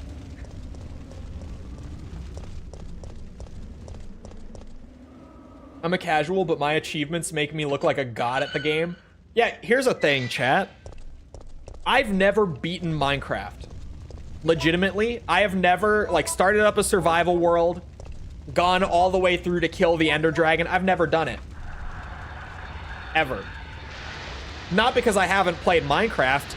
I've bought Minecraft on, like, 3 different platforms, probably played it for hundreds of hours over, like, the last decade. More than a decade. Game came out in like 2011. It's 2025. You get the point. I've played a fuck ton of Minecraft in like the last 14 years. Just on all these different platforms. I've never beaten it. I love Minecraft. I've never beaten it. It's not a game that I want to beat, because frankly, by the time that I'm getting to that point in Minecraft, that's when Minecraft gets boring to me. I like the process of like building up everything in Minecraft, and then once I have everything, I lose my reason to play, even though the Ender Dragon and all that is there, and there's a whole bunch of stuff beyond the Ender Dragon that they've added over the years. Once I have everything I want, I lose interest. Like, I don't feel the need to keep playing. I like the progression of Minecraft a lot, but then once that's over, I'm done. Like once I'm fully kitted in diamonds and I have this fancy ass house built that I spent so many hours on, like that's when I'm finished. I don't need to kill the Ender Dragon. What I did the netherite grind once playing on a server with friends when they first added netherite. I probably won't ever fully deck myself out in netherite again. It's so much work for so little benefit, He was still conscious, but I did it wasn't he? once, and then I stopped playing. He was as good as dead. And it took fewer bullets to kill him now than it would have. Like sometimes even if you really like a game, you just don't finish it. And it's a weird phenomenon, but it happens all the time. And even I have some games like that, like Minecraft, or I don't know. Trying to think of other games that I like, but I've never finished. Oh, Fallout New Vegas. I've played so much Fallout New Vegas. I've never finished the main quest line. Of course I haven't. Okay, the manager's report, the one that I have to grab first, is on a table next to the computer. I've never finished Skyrim. I don't think most people have. It's this under the remote, manager's report. Yes. Minecraft and Fortnite. I played Fortnite when it was new. I got sick of it really early, but I played it like socially. Like when all of my friends were playing Fortnite and they were like, yeah, it's free, just hop on, play a bit. I played it with them because it's free. It was fun, but I got bored of it fairly quickly. They didn't. Aqua Cure. And then the one in the filing cabinets. Hello, can we change the camera angle? Is it because the remote's there? You don't need to finish it to have fun? You really don't. But yeah, single player games perform kind of weirdly in that sense. Especially, a lot of people don't think that that's how it goes. Especially like if you're in a space like this, I try to say this all the time. If you are the sort of person who watches like a ton of gaming content on YouTube or anything, you're already like in the top 5% of the most hardcore gamers out there. Legitimately, like just watching shit on YouTube consistently about video games, so few people who play games do that. Like shockingly few. If you're the kind of person who hangs out around my channel, you're probably even higher than that. You're probably like top 3% minimum. Aside from like the rare person who I've had in chat who's like, yeah, I don't know, I just play this one game because like my son got me into it and it's pretty cool. Like Elden Ring or something, right? Outside of exceptions like that, you're genuinely like in the top 3% minimum if you hang out in streams like this. So few people give that much of a shit about video games, even who play video games.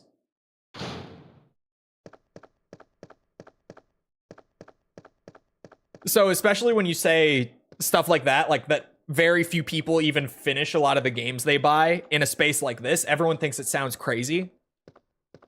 But you got to think of just how big the casual market actually is, right? Because like that's the the demographic that's like buying single player games that look cool, playing them for a while, and then not touching them again. And that's the audience that makes up like the vast majority of revenue in the industry.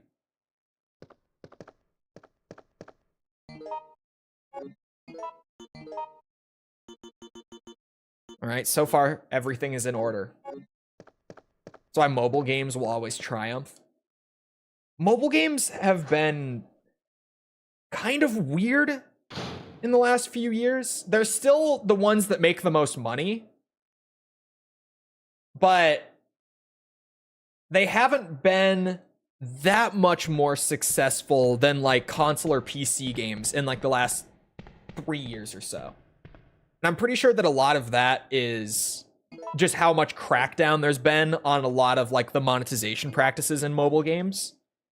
Like, for example, Steam's recent crackdown on playing ads in games. I don't know how many of you will have heard about this, but Steam as a platform has fully banned any games that play an ad or insert any sort of paid ad space into the game.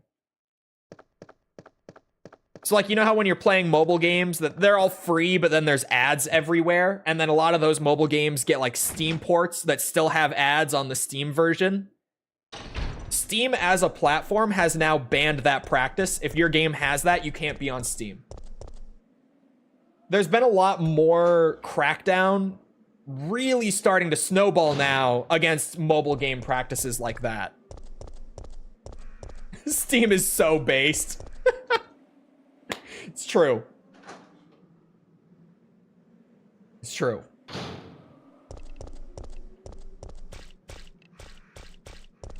God bless Uncle Gabe. You gotta love him.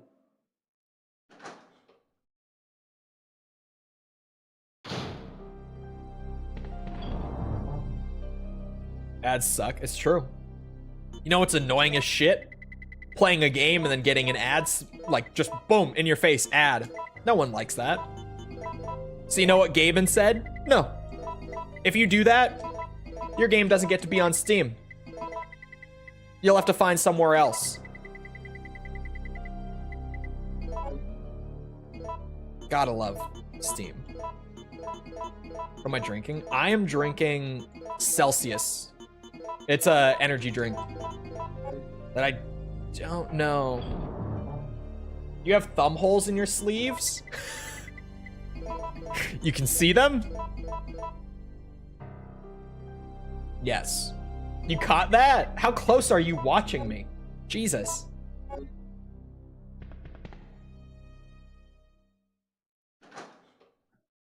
What?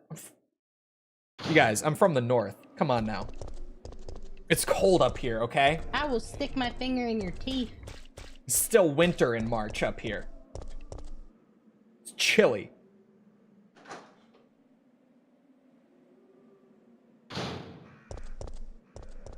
We got the thumbhole stuff up here because it keeps your hands warm.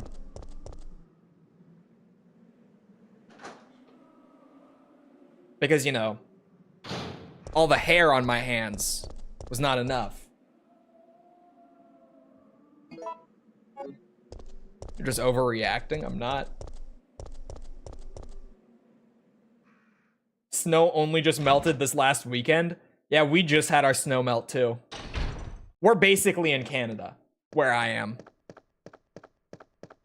I'm from Minnesota. None of us watch the game. We all stare directly into your soul. It's fucking cold up here, man. What is it right now? Because it's cold in my room. It's 37 degrees Fahrenheit right now. March 21st. Oh, I forgot the, there.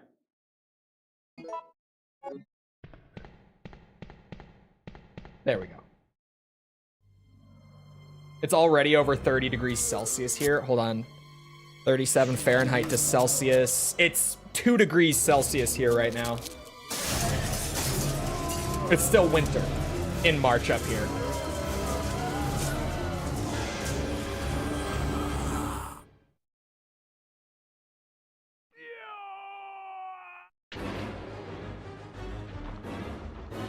From Minnesota, don't you know? We don't even say don't you know all that much. I say that, we do. We completely do.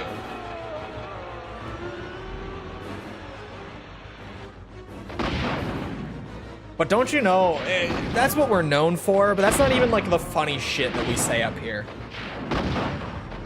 But it depends how redneck you're getting in Minnesota. Because, like, in the cities, there's not as much of it. But you leave the cities up here,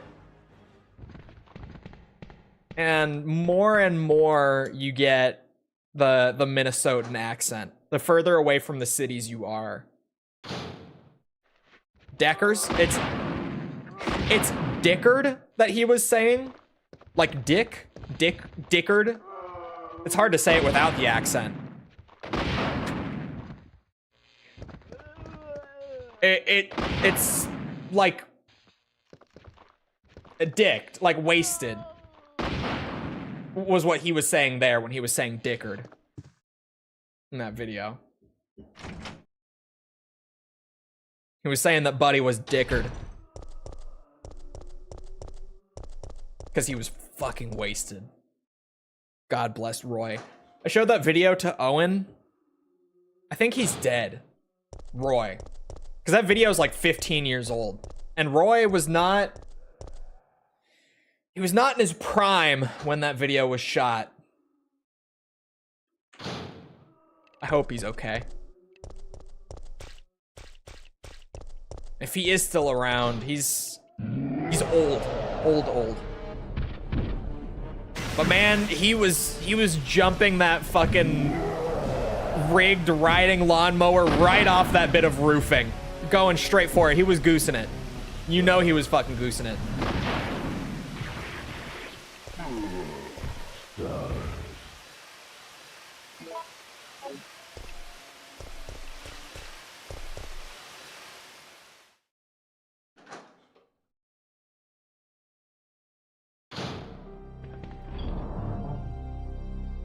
Roy who?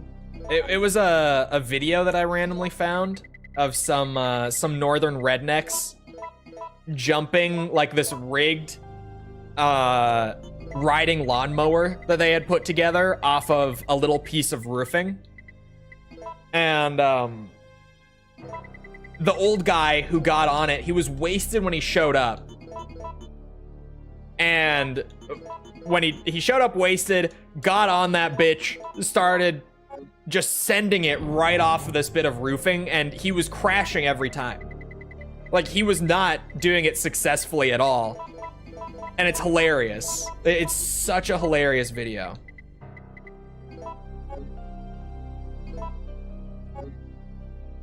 Must know 50 Tyson? I do not know 50 Tyson. The Veils crew watched that video? I haven't seen that. Friggin' rights it was. Yeah, friggin' rights. That's a Minnesotaism. Not even just specifically friggin' rights, but like sometimes we put an S on the end of a word that no one else would put an S on the end of. I'm trying to think. I've done it on stream plenty. It's just in my blood. That's one of the Minnesota like dialect things that I can't seem to shake. What have I said on stream particularly? Like, what's a word? It's hard for me to even think of. I know that I've put an S on the end of words that people normally would not in English. Friggin' rights is a funny one. It's funnier because he was saying friggin'. But like rights is a good one. It'll come up at some point. I'll say something. And now that I've pointed it out too, someone in chat is going to notice when I do it. But it's one of those Minnesota things.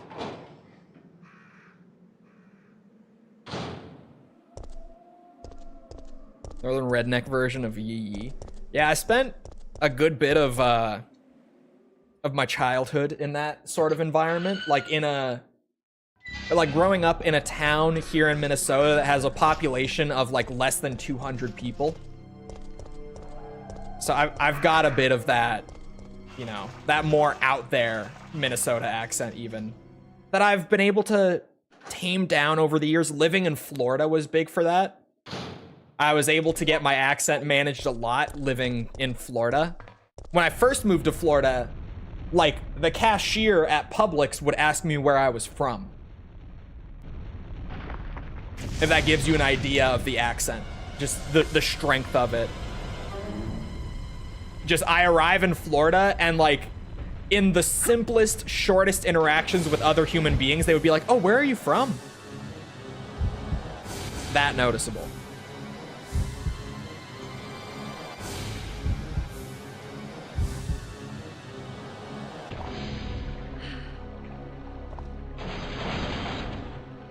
Currently playing modded Sonic Unleashed as Pepsi Man with my faithful companion Tiny Hatsune Miku.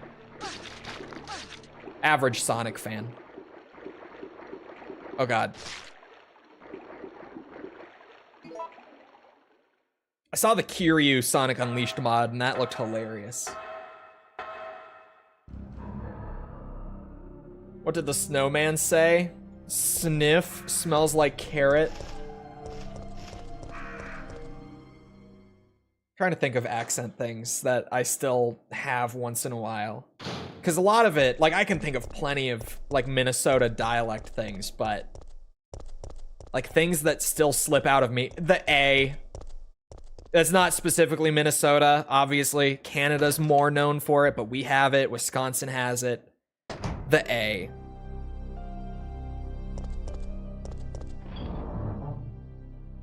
One that's a little more Minnesota specifically. I know some regions of Canada have it. But the word bi, like BY, because it's shorthand for buddy. It's not BI bi, it's BY bi. But it's not like the normal BY bi, it's a shorthand for buddy. So like when you're talking to someone, you just, you know, in conversation, in place of where you would normally call them buddy, you would call them bi. Like Newfies and yeah, like that. We have bi here. Again, it depends how redneck you're getting in Minnesota, but like I used to live out there for a bit of my childhood, so I picked up a lot of it. Trying to think. I have a bunch of buddies that say that. Yeah, I say it. I don't say it as much ironically, or like unironically anymore, rather. That's what I meant to say. I do want to go this way. But I still say it to be funny. Oh, how's she going? Or how's she going there? That I still say. Knowingly, just because I like it. It's the one part of my accent that I'm like, yeah, how's she going is fun. And depending on how Minnesotan I'm feeling, I might go for the whole how's she going there by. That's a common phrase that I say, not as much on stream, but with friends, common greeting for me is how's she going there by.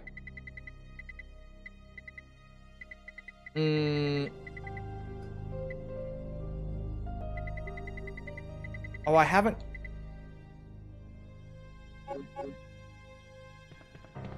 What's your hair color? It looks like a mix of blonde and red. It's like dirty blonde. It's like a light brown, dark blonde kind of color.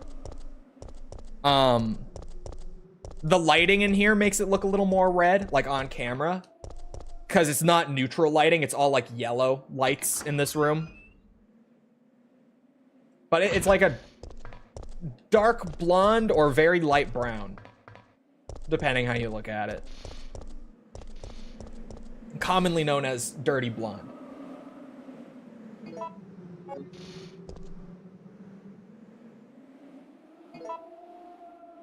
More Minnesota-isms.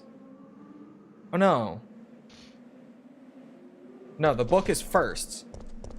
I forgot to grab the book. See, I still don't know my way through RE3. Good lord above.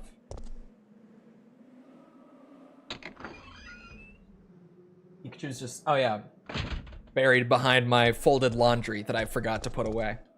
I meant to put that away before stream, but there it is on my second desk right there. It's nothing bad, it's just, that is a stack of pants specifically. He's peeking.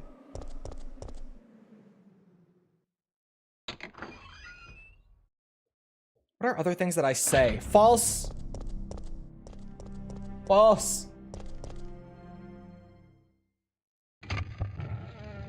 False could help. False.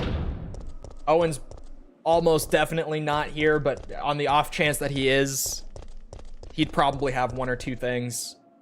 Although Owen is Canadian, so he doesn't notice it as much. Did I just say Owen is probably not here, and then I see the cow army? Owen is here. Where, Owen? I know that you two are a pair. You talking shit? There he is. There he is. Shit talker. Nuh-uh. I know if one of you's here, the British. they're not British.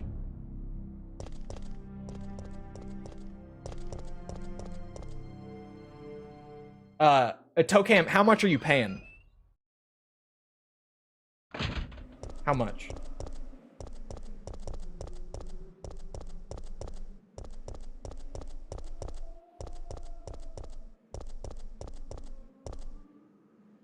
I don't know why people are saying Kiryu is Miku's dad. Oh, it's there's a Haruka costume in Yakuza 5 where she is Hatsune Miku.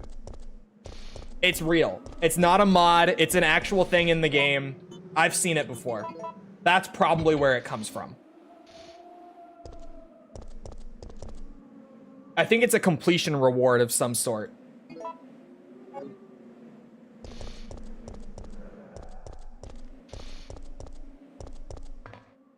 Fellow Canadian. We were talking about my fucked up accent, Owen. That's how I got to you. I was like, if Owen was here, he might be able to name like one or two things, but since he's Canadian, he might not notice them as much. Hard to say.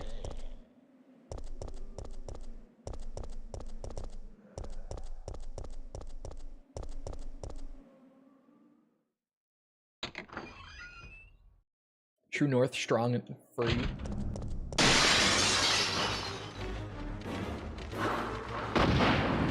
Oh god, this is a terrible spot. Ah, shit. I'm fine.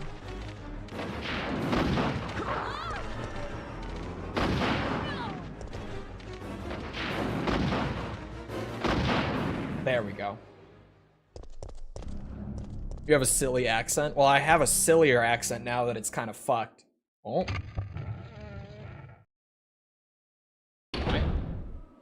Oh, Owen did that. I thought it was the bot for a second.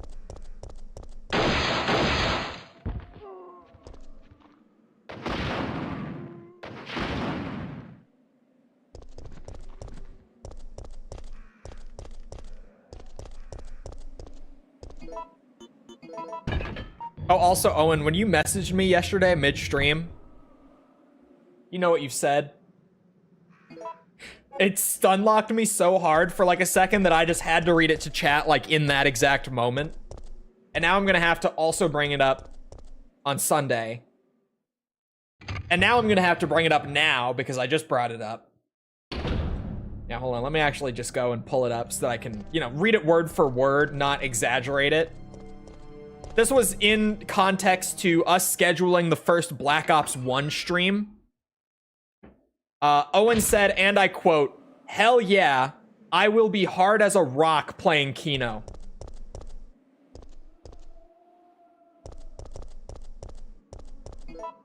He just, out of nowhere, just hit me with that. I was too stunned to speak. As he should be. Which also, Owen, when I read it on stream yesterday, False told me, and I'll just relay this to you, to keep you on the other side of the map away from her. She does not want to be near you playing Kino anymore.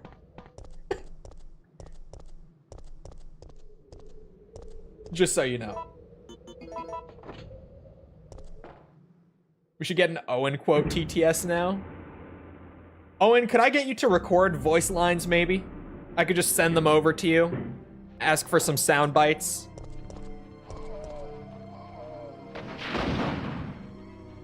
I will only have you read the most offensive Canadian stereotypes possible for it. Maybe give you some Newfie lines even.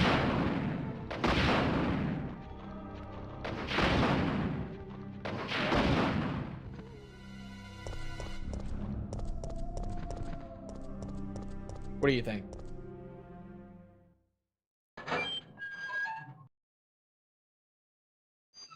Who doesn't say sorry? No. They don't say sorry. They never say sorry. They say sorry. Oh, sorry about that, bud.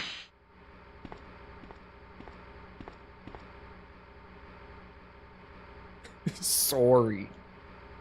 And car. And bar.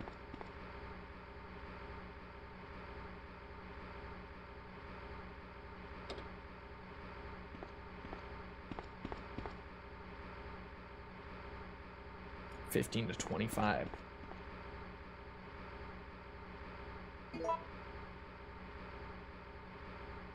Do I want to go?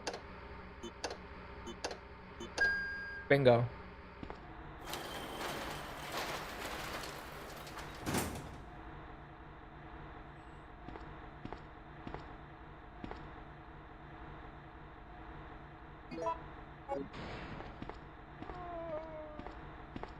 That really is it in that room. I always think there's more than one item. There's not. Just one.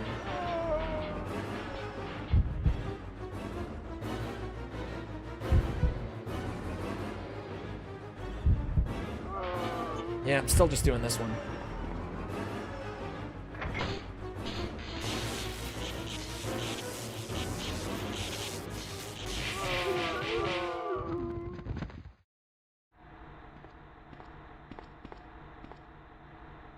What is this one?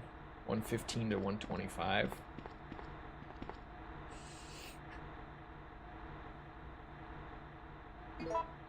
Carney. Oh shit. Oh, I fucked it up again. Blue twice and then red twice? Yeah, okay.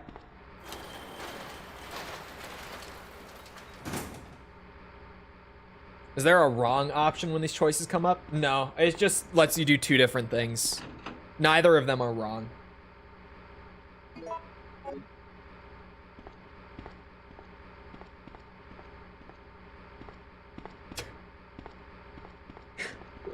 He said kisses. He sent you kisses, chat.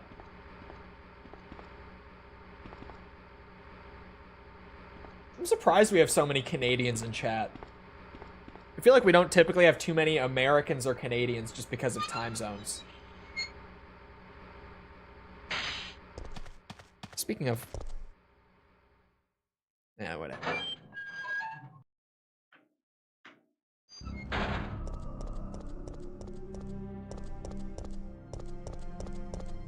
Maple syrup reserves are at an all-time low. It's tragic. We're gonna have to use the shitty maple syrup. The one that's like all sugar and very little syrup. We're gonna have to use that. To be fair, most of the US already uses that.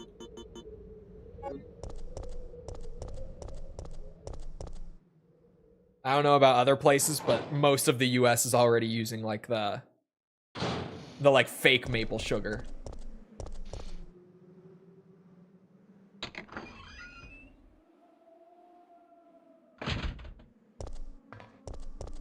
Should be a good syrup season. Should it?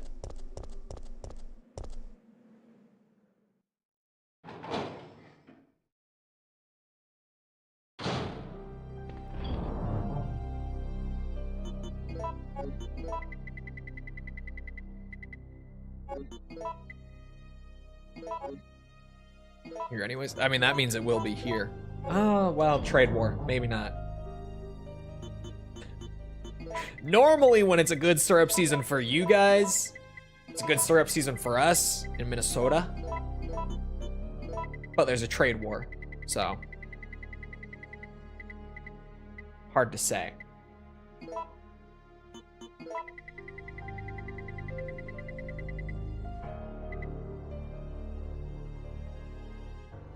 Canada is so big. Why the fuck do they have a housing problem? Because most of Canada, like, very much the majority. I'm trying to think. I don't know, like, the land percentage, but the vast majority of Canada's land is, like, basically uninhabitable because it's so cold. Everyone in Canada lives very South Canada because everything up north, way too cold. People don't live there. Belongs to the polar bears. Most of Canada does legitimately belong to the polar bears. As funny as it is to say out loud, most of it legitimately does belong to the polar bears.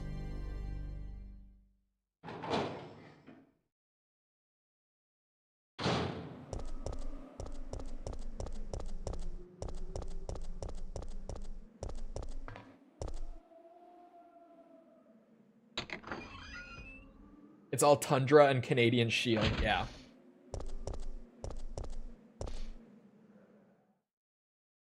What's like a... Hold on. Canada map. I'm gonna find, like... somewhere... some city up north. Like genuinely... Not, like, all the way up north, but, like... I don't know. Let's go a little north of Manitoba, eh? Let's go for this city in Nunavut. Nunavut. What's the weather like right there right now?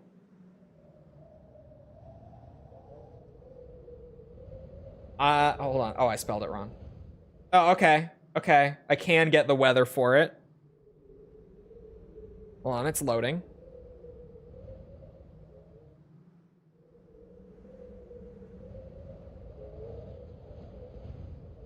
Just endlessly loading.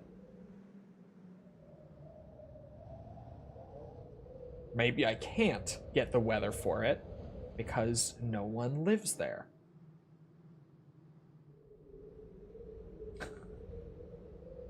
Okay, let's try a different one also up there. Yeah, I can't even get that to come up on the search.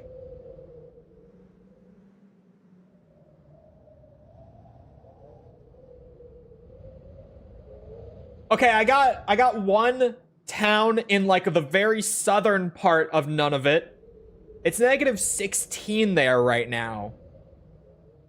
Which isn't, like, unlivable, but it's March. Negative 16 Fahrenheit. My phone is in Fahrenheit. Because freedom.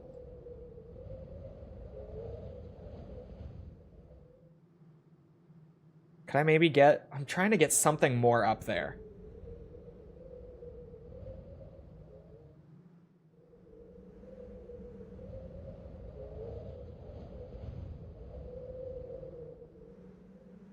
I really can't. I really can't get much of anything from more up there.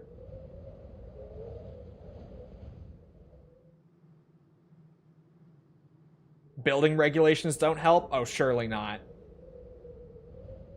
Hold on, what? Okay, hold on. It's 6 degrees there. Negative 16 Fahrenheit sounds really bad in Celsius. Hold on, negative 16 F2C. That's negative 26 Celsius. And that's on, like, the southern end of one of the more northern provinces. So it's, like, roughly in the middle of Canada in terms of, like, north to south. About in the middle there, it's, like, negative 26 Celsius in late March. Just looking at it, what it is right now. So you can imagine, in the winter, it's not going to be pleasant. They're playing Frostpunk IRL.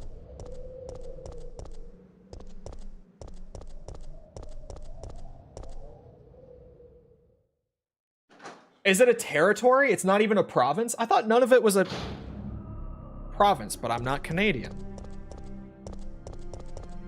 I learned Canadian geography just to be able to more easily keep up with conversation with Canadian buddies. Genuinely. But I thought it was a province.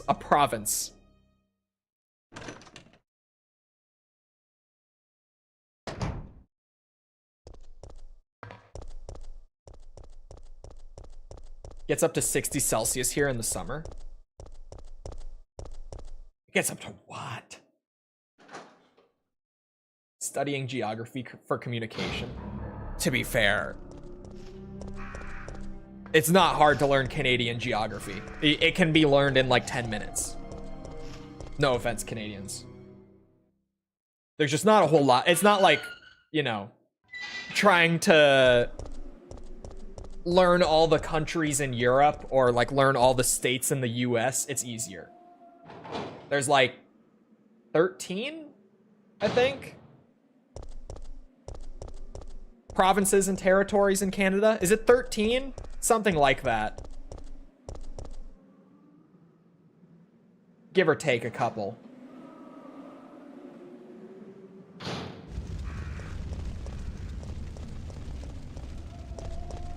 When you're used to US geography, then yes, it's easy. It is 13. Look at me go. See? I learned it. I wasn't 100% sure, but that's the number that popped into my head. Sweet. But yeah, you know, in school, I had to learn like all the states in the US, all the countries in Europe, that sort of shit for geography. So learning the provinces and territories of Canada took like 10 minutes. And now I can look at Canada on a map and I can point and know what that is. I can be like, ah, that's Alberta. That's Saskatchewan. I know Saskatchewan specifically because I had a buddy who lived there. But that's Nova Scotia. That sort of thing. Nova Scotia is my favorite. There's no reason that Nova Scotia is my favorite. It's just my favorite. I just like it.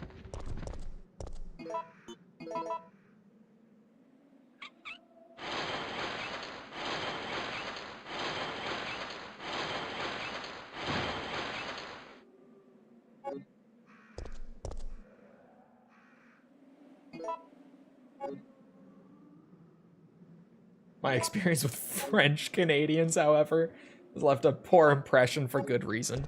My only experiences with French Canadians have been on like video games because my servers up here, I match with a lot of them because Montreal is like right there, right? On video games, they're not very pleasant. They're really not. They're kind of assholes on video games.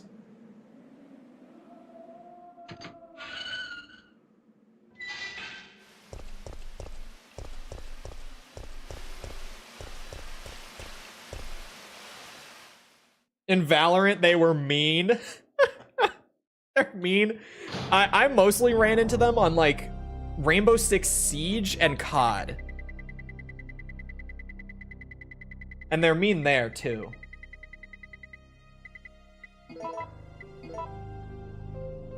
I live here, I can attest.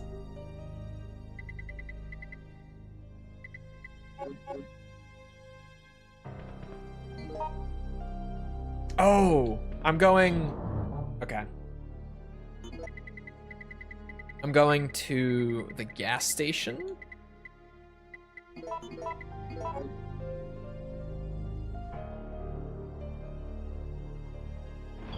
Hold on, I'm trying to like break this down in my head.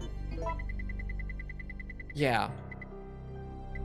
Just bring that and that and that. Yeah. Just bring it. French people, French Canadians specifically. Talking about Canada. Fucking Canada, eh, bye. Fucking Canada. That's a northern thing. Fuck. It's not fuck. It's fuck. That's one that I didn't think about. I used to say fuck like that. Owen still says fuck like that. Fuck.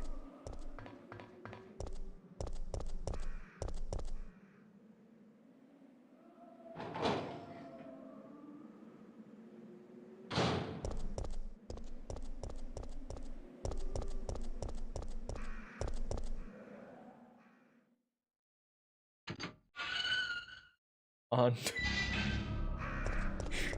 Hey, don't let Owen hear that. Actually, Owen doesn't like Ontario very much either, to be fair. Owen's long-term plan is to get out of Ontario, so he doesn't love it either.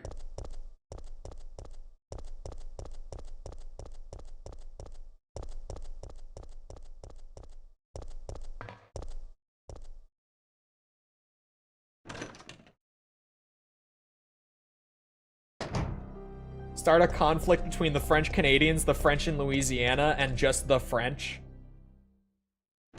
Worst case, Ontario. Damn.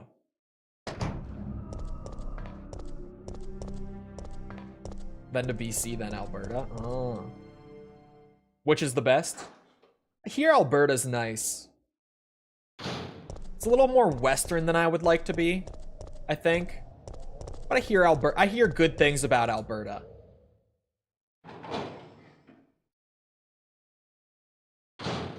Trailer Park Boys, am I right? BC means bring cash. Is it that expensive there? I've heard that it's expensive, but is it like... Well, it might not be that bad. Again, US perspective looking at it, like when I think of the most expensive places to live, I'm thinking of like LA and like New York City, right? So it's probably not bad compared to those, but is it that bad?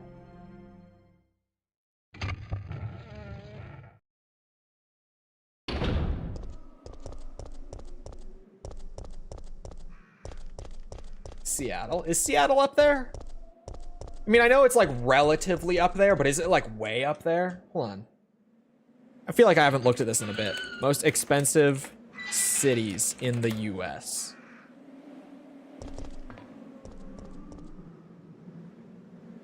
What?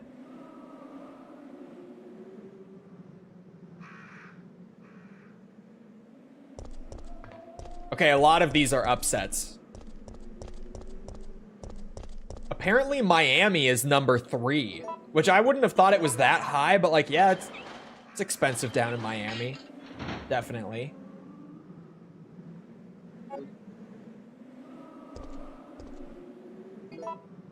Santa Barbara, California makes sense. Honolulu, Hawaii. Bro, I hear that Hawaii is ridiculously expensive.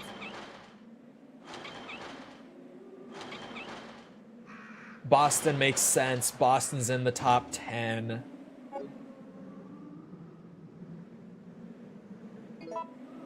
It's a touristy place. Oh, LA. For a second, I thought you meant Seattle, and I'm like, well, they have the Space Needle, right? They have that. I don't know what else is really in Seattle. Oh, Seattle is number 18 in the country. New York is number 1, probably. It's apparently number 5. I can hear them. What's going on? Which is where I was like, number 1 is Hartford, Connecticut.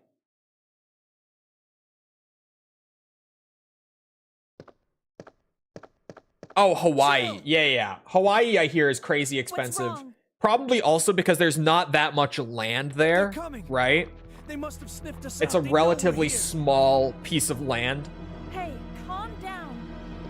So it makes Any sense. objections to my New flying Haven, hero this Connecticut is What are you also in the top 5. Carlos!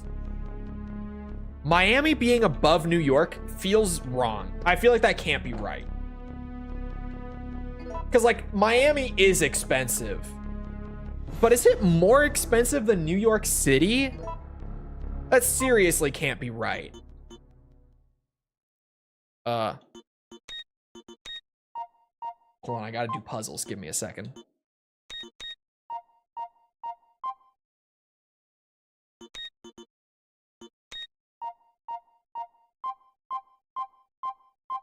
What's the cheapest? That's actually a great question. Cheapest cities in the US. This is still gonna be like cities. Or is it? The cheapest place to live, according to this, in the US is Fort Wayne, Indiana. Dallas is not the cheapest. Dallas is expensive.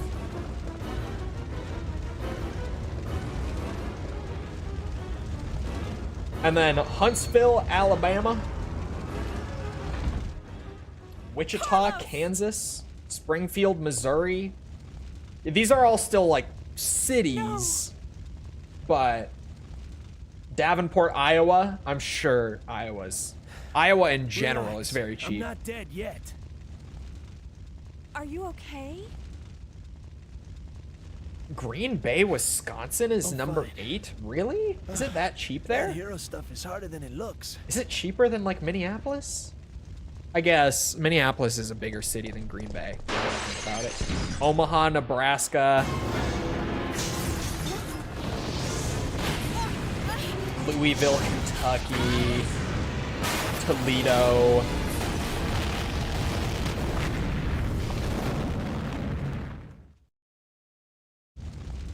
A lot of these just make sense. Ouch, my ears are ringing. What about Both should Austin? be dead Austin by is now. getting really expensive Okay, I'm gonna scrounge up some because equipment. of everyone There might moving not there. be any at our destination. There are so many rich people moving to Austin that it's become pretty expensive in Austin. Austin was supposed to be like the sleeper cheap spot in Texas, and people who make a lot of money want to move to Texas because there's no like sales or capital gains tax in Texas. Oh my god, I'm dead. Shit. They're coming from Cali to Austin? Yes. There's a lot of that. A lot of people are getting rich and then going to Austin, and it's making like food prices, housing prices, just across the board. Like prices, cost of living is going up in Austin a lot. It very quickly went from like the sleeper spot to go because it was cheap living in a good city, and now it's just becoming an expensive city.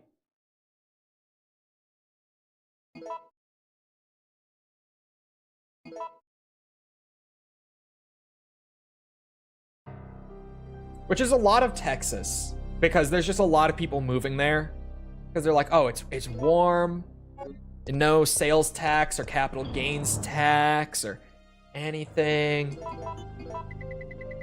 But the more people that move there because of all that stuff, the more expensive it's getting. Oh god, have I...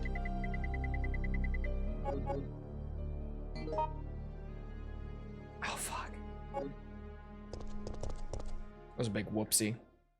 Have you been to Nashville? I have been to Nashville, yeah. I have a buddy who lives in Nashville, so I've visited him a couple times there. As I've been like driving across the country, I stop in Nashville because it's like in the middle of everything. And I have a buddy who lives there, and I'll crash at his place.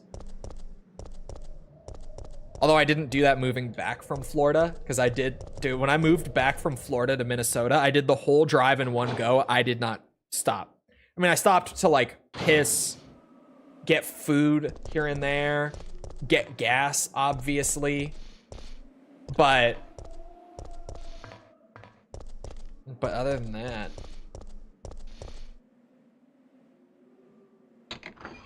will it get better for the US? Everything seems to be more expensive with each year. Well, that's just inflation. It happens everywhere.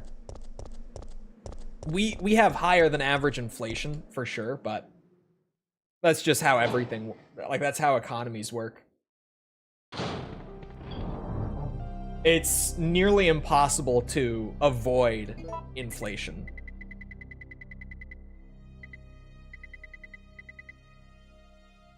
Oh no, I don't need anything from the item box. I was like, what am I looking for? No, I need to get the battery first.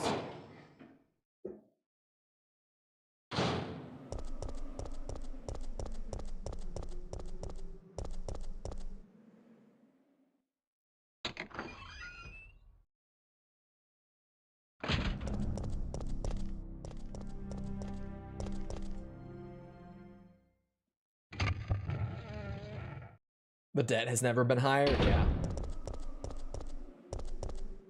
Our debt is so bad right now. And I thought that we were cutting all of those programs and stuff this year to pay off the debt. And I was like, oh, thank God. We're gonna at least start making some progress on the debt. But I feel like every time we get like big news about, you know, we've managed to cut this much out of the yearly budget, we then hear something like, we're investing $50 billion into AI, and then we're investing, I just saw this morning, we invested like 80 billion into, what was it? It's very recent, like I think within the last day, this got announced. Was it Johnson & Johnson? It was something like that. We're investing like 80 billion into that. And I'm just like, I thought we were cutting all these programs so that we could pay off the debt, not just put it into other stuff.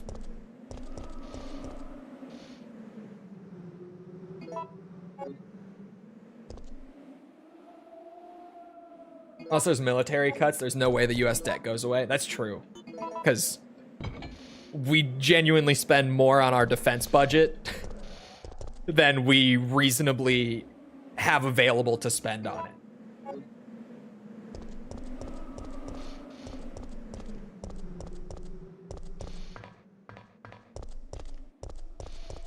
Debt never dies. Ask me, I'm Greek. Yeah. Yeah. According to its own citizens, you can't even buy a house without going into crippling debt. It's true. Particularly right now, our housing market is so fucked. Like, if you live in any well-populated area, housing is so expensive right now. Oh.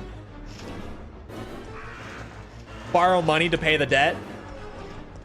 You say that like it's a joke, but you wait.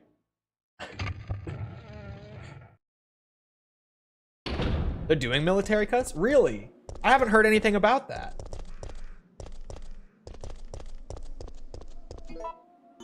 Granted, I don't watch the news anywhere near as much as I used to.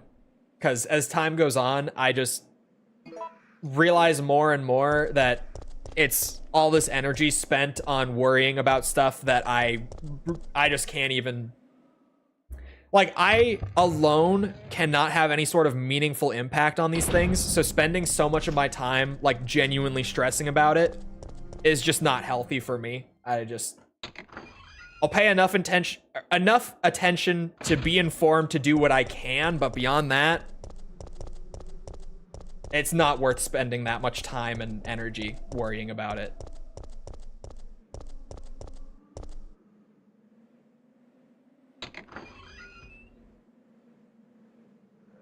They're making cuts to recruitment offices and certain naval projects. Naval projects are expensive. So depending on what exactly that looks like, that could be pretty big.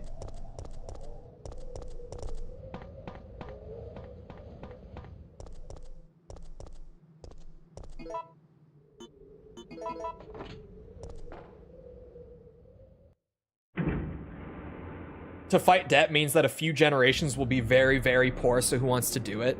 It's true. Because once you're in debt, the only way to get out of it is to just put all of your income towards paying off the debt, right? Like, realistically speaking.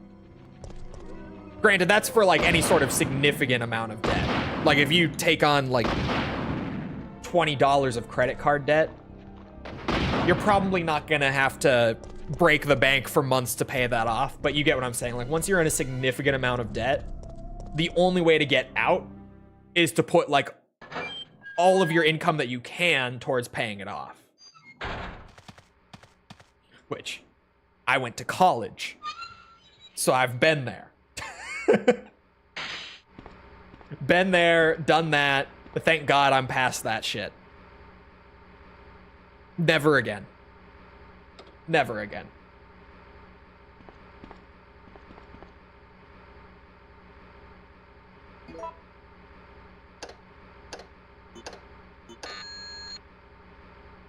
That was not what I... No, it's 1 red.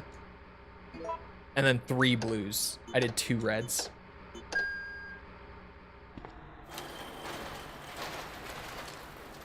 What's your major? Game and interactive media design.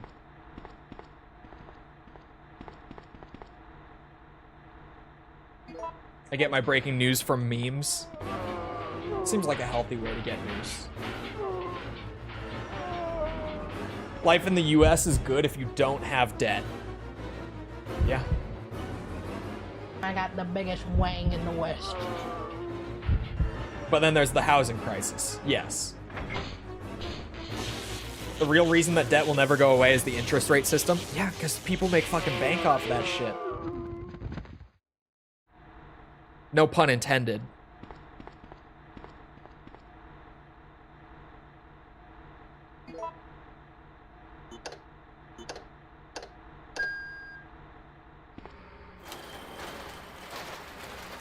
The American dream now costs like $7 million. How are they like quantifying that though?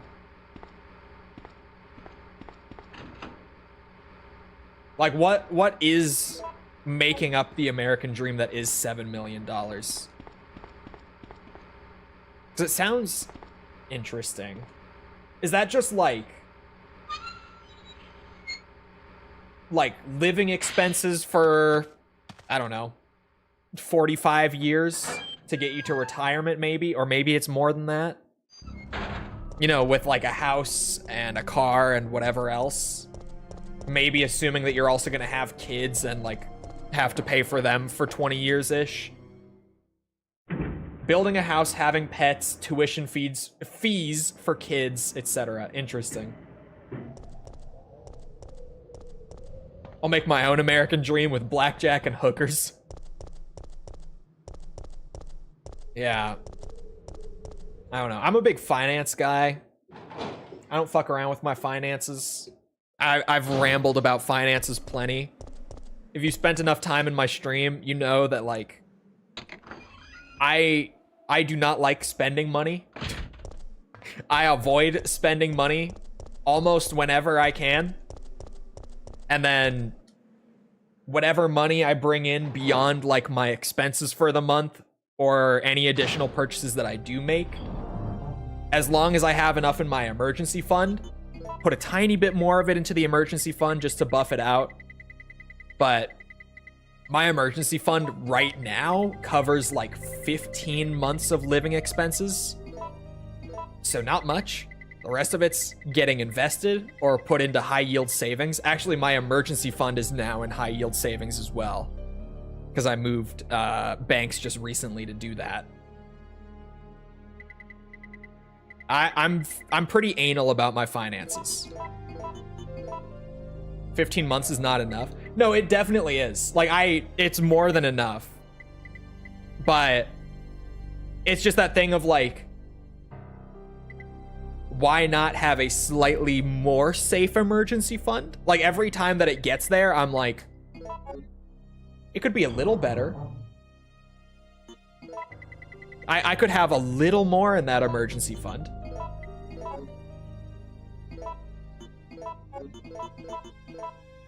So it's like, whenever I get like my paycheck, I maybe put like, you know, 50 to 100 more into it, just because I almost feel guilty not putting at least some of it in my emergency fund. Probably just because it's a habit that I've had since I was like 16 years old. So it's hard to be at the point of like, I don't need to, so I won't. I'm like, well, I don't need to, but I'll put in a little bit. I'll put in just a bit more. Slightly safer for emergencies.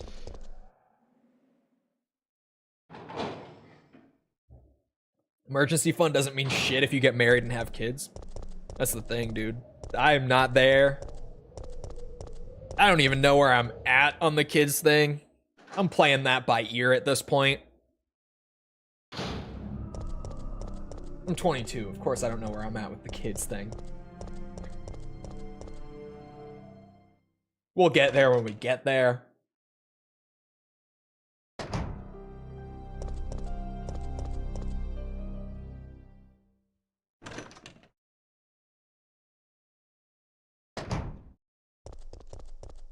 I invest a lot of my paychecks right now because I'm not really doing much else with it. Like my last couple payments from like Google, The last couple months, like, more than 50% of my check has just gone into investments. Because I'm not doing anything else with it. Ow, ow, ow, ow, ow. I don't believe the MILF hunter has no kids. That's the beauty of MILFs, man. I couldn't even say that and hold the straight face afterwards. That's why you go for the MILFs.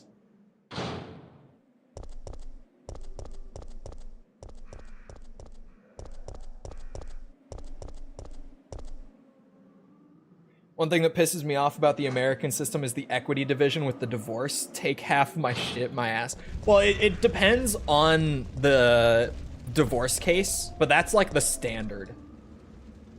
And the reason that that's done, to my understanding, I could be wrong on this, but as far as I understand it, the reason that that's the standard is that it works off of the typical assumption of like each family has the one who's going and making all the money and the one who's staying at home and taking care of everything there, which is not every couple by any means, but the system is set up with that as like the standard that it's based on. So in the event that there is a divorce, you know, if that is your situation, the person who's not working, like who doesn't have a job, gets totally screwed because suddenly they have nothing, right? So that's, as far as I understand, why the 50% thing is a thing.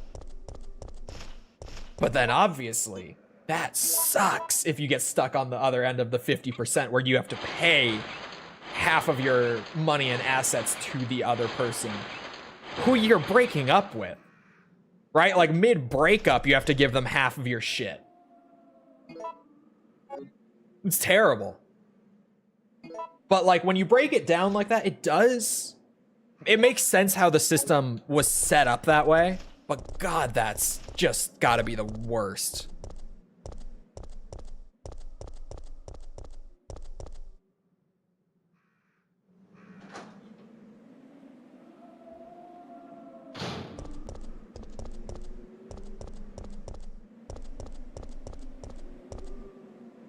Goes into military and tactical gear nowadays. Man, you gotta invest that shit. You're young. This is when you start. It compounds. Compound interest. Bro, I tried to explain compound interest to someone, like verbally, maybe a week or two ago. And I've never actually tried to just verbally explain compound interest to someone. And I feel like I did a terrible job. Even though it's not a very complicated concept, I feel like I just did the worst job of verbalizing it. Like, the actual worst.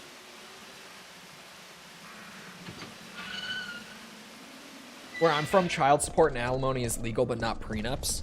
Yeah, that's the thing with, like, depends on the couple, is prenups are a thing where before you get married, you can like have a legal agreement that you both sign. That's like, if we get divorced, we don't have to pay the other person 50%, right? But then a lot of people in the US see signing a prenup as like a bad thing. And it kind of gets framed in this weird, this weird way where it's almost like, what's it? Yeah, it's like I don't trust you. Exactly. It's like you don't love the other person enough or trust them enough to take that risk of half of your assets going to them in the event that you break up.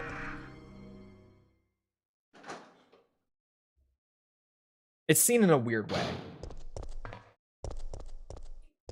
Also, no, I'm not a financial advisor, but I do so strongly recommend that, especially like the younger you are, the better a time it is for you to start. And the older you are, the better a time it is for you to start. That's a weird way of putting it. At any point in your life, if you have not started investing, now is the exact precise moment in your life when you should start investing. It literally does not matter how old or young you are. The younger you are, the more you get out of it as you get older, because it grows and it compounds over time. But that's why it's like, if you're older and you haven't started, it's even more reason to start now. Because you've already lost X amount of time, and if you wait any longer, you're only going to lose more. So now is when you should start. But if you're younger, you have the advantage of time, so now is also when you should start. Basically, the sooner you start, the better, regardless of where you're at in life. Regardless of how much you can put into it, like per month or whatever plan you write, it doesn't matter. If you can start with however much you can start with, now is the best time to start. Always. Like, without fail.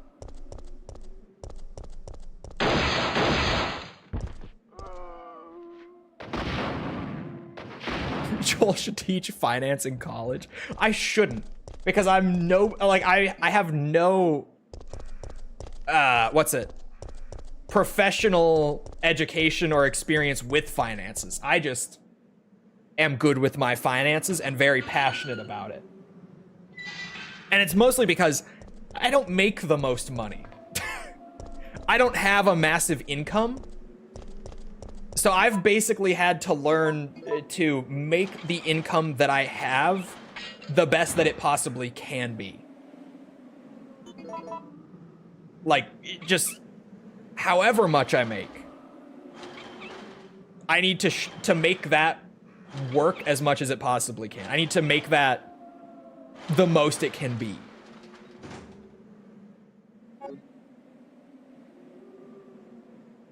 The shit that I know with finance is just the shit that I've done and that has worked or not worked for me personally. And even then, there's factors with that like, shit that didn't work for me might work for someone else. Shit that did work for me might not work for someone else. Because there are so many factors with it. It is like, there's genuinely just a whole science behind finances that Jill! I only have my own experience with it. Hey, the zombies are getting restless. But even with my experience, like, I started saving well at I 16. can hear them. Started What's investing going on? right when I turned 18. And even now, only like at 23 years old, I'm wrong? already like, I wish that I had invested more of my income when I was younger into smarter things than I did. Hey, calm down. Because I could have been even more well off now already than I am. And that would have only made me even more well off another 5 years from now when I'm 28 than I will be. Start investing if you haven't. Not financial advice, just genuine, like,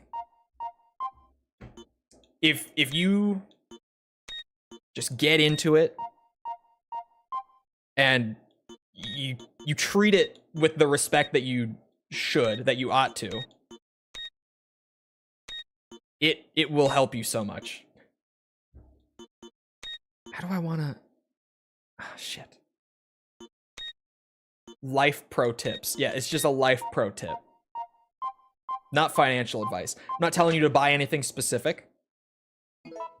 I'm not telling you to go broke for it and like go into debt because of it. But if you have a little bit of income a month that you're not using for something, or maybe if there's a little bit that you could reasonably take out of something else and put into investing just to start somewhere, do it. All in on Dogecoin? No. Speaking of things that worked for me that I don't think would work for other people, at least not most of the time, I actually made a decent bit of money off of crypto while I was in college. Like, Relax. way more than I really should have, and I didn't even understand crypto. okay? I had no idea how the blockchain worked. I had no idea why the value went up or down. I just Hero stuff is harder than it saw looks. this coin go up, and I put money in, and it went further up, and I sold it. And I made a decent bit, like pure luck, because literally when you do it like that, you're just gambling. it's genuinely no different from going to the casino and playing roulette when you're doing that, right? I did it, I won, and I had like an epiphany afterwards. After I made money on crypto, I said, holy shit, that's some scary shit. I don't want to be anywhere near that for the rest of my life. And I have not touched crypto in years, and I don't recommend that anyone touch crypto. At least without being very educated on how it actually works. There might not be any at our destination. Because I had a moment after I made money. Like, after I won, I had a moment of like, this is terrifying. My odds of even making money off of this were so low. I should not have made money off of this. I'm never touching this again. Oh my god.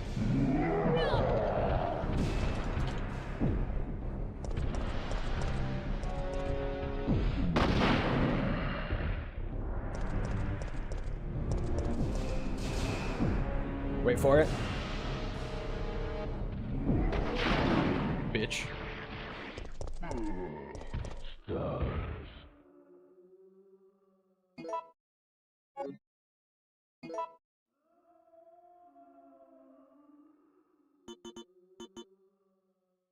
I have everything for the car. Which means it's time to go and get Dario's shit. The journal or whatever, right? Let me make sure.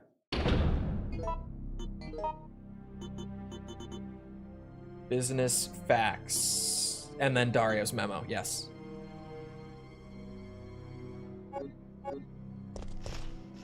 But yeah, TLDR, if there's any possible way that you could start investing in the event that you haven't, make it happen. If there's a way to do it, do it. Because it grows. Obviously look into it. Research it. Don't throw your money in blindly on something. But it is so worth your time. It is so worth your time. At what age do you wish to retire? I don't know. I get bored. I've mentioned this. I get bored out of my fucking mind if I don't work. Like, back when I did the RE2 video, now, in a sense, it's like now, because just not needing to worry about the finances like that anymore is a dream for anyone, I think. But like, realistically, I get so unbelievably bored when I'm not working. Like, I don't know what to do with myself for more than like 3 hours at a time if I'm not working. It's why I have the weird work schedule that I do, where like, I get up in the morning, I do a little bit of work, I take a break. I do a little bit of work, I take a break. I just spread it throughout like the whole day until I go to sleep, basically, because I genuinely do not know how to entertain myself for more than a few hours outside of working.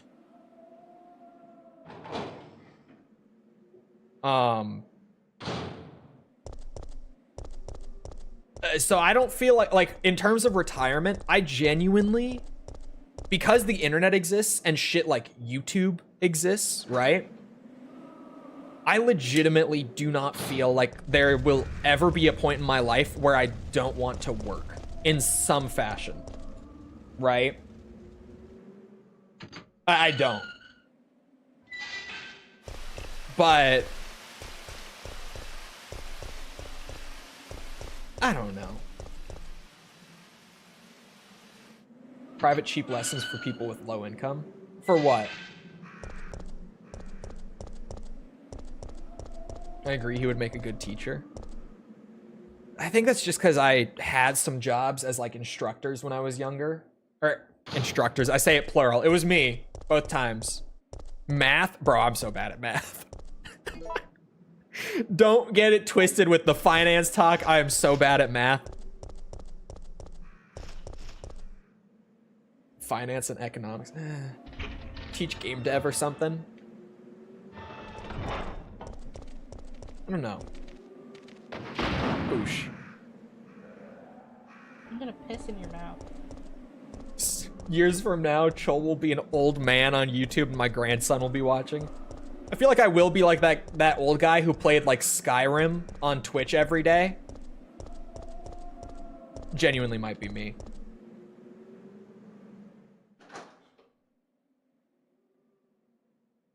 At what age would you want to stop being concerned with money and finance? I mean, in that regard, it really is like as soon as possible, please. Could I just get to a point with like my finances and everything where I don't have to really worry about it? You know, where I don't have to like strictly budget everything. And see, I say that, but like with investments and everything, I feel like I will always be doing that too. Plan out where every dollar's going sort of thing. False says some out-of-pocket stuff. She really doesn't get enough credit for saying the crazy shit that she does. Like, I swear, False's community views her as, like, the most wholesome baby streamer. I go in there, and I, like, make fun of False, and her mods fucking bonk me for it. Like, time me out for it. But then she's saying shit like, I'm gonna piss in your mouth. Just out of nowhere. And I'm like, how have you gaslit these people?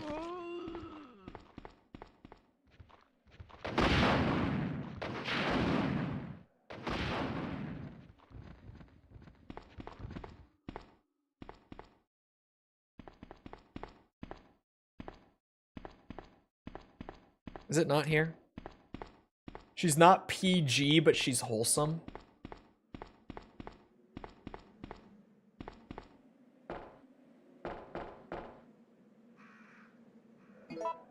So like me, obviously.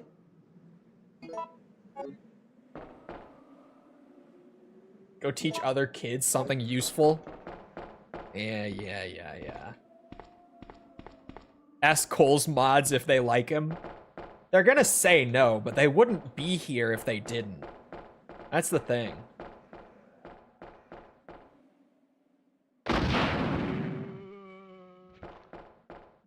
You gotta remember that. They're gonna say no, but they would not be here if they didn't.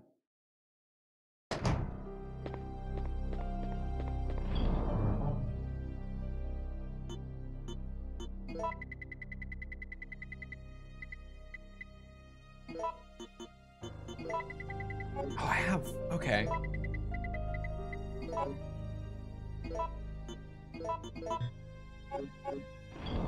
damn it.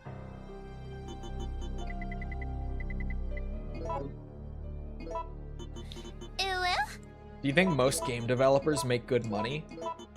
Yes. I don't think they make great money. To make like a clear distinction, I don't think that most game devs or designers make great money.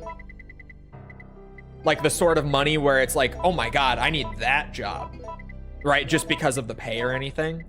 But I think they make good money. Because even junior designers do make about like the median household income for the US. So they make good money. But they don't make like amazing money, and I feel like a lot of people think that they make amazing money, but they don't.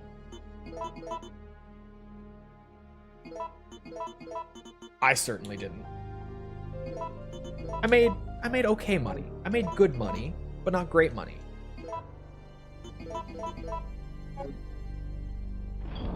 Would you say they mostly do it out of love? I think devs, yes. I don't think you can do that job if you don't love it, frankly.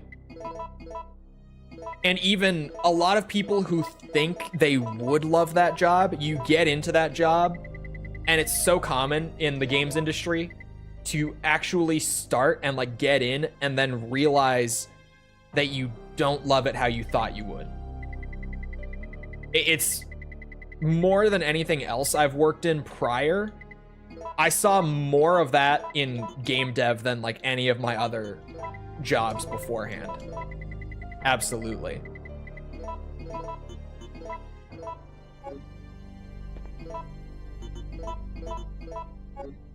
So like especially for people who stay in the industry for a long time, yes. On the dev side. On the business side, you get a lot more iffy because it's a lot of people who aren't there to make games. It's people who are there to sell product, right? Happens in pretty much every other job. Yeah, but I saw way more of that in game dev than I ever saw doing other stuff. Like way more new guys coming in and just so quickly being like, no, I can't do this. Like for the rest of like I can't. And they would leave.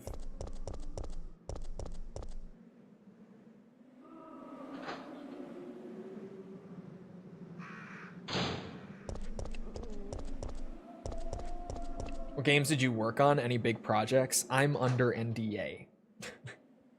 I illegally cannot publicly speak about it much. And even when I do, I feel like I'm stepping on landmines with the very little things that I have said. I've been like, ooh, I don't even know if I can say that. So I tend to just not. Once that's up, I can talk about it. They're not out yet? No. I wanted my severance.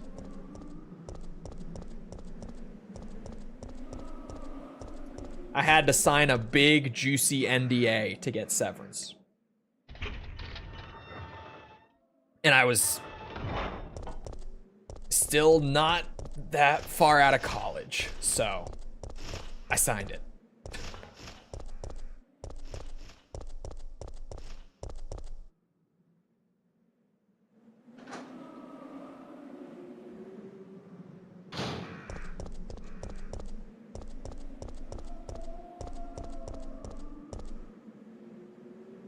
Like 8 years? It was 5 years.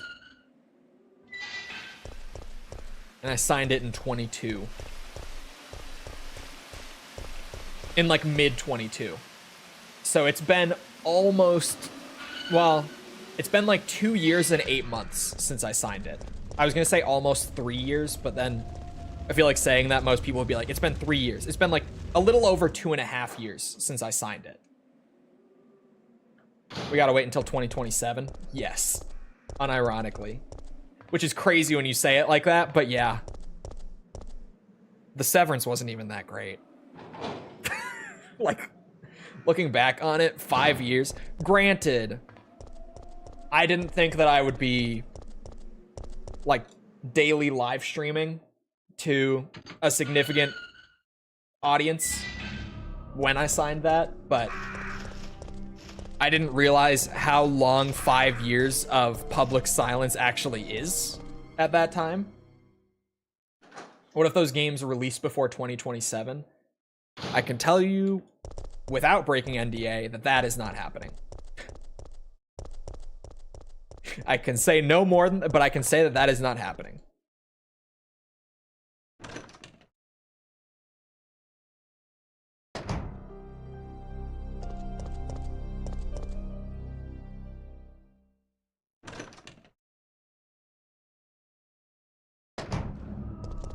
Man, I'm not even gonna make it to the train car.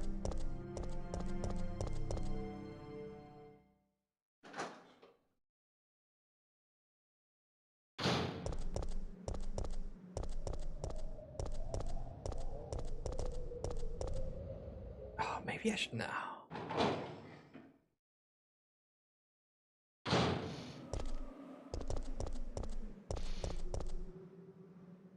Anytime I talk about game dev for more than a few minutes, my itch comes back to open up Unreal. I don't have the time.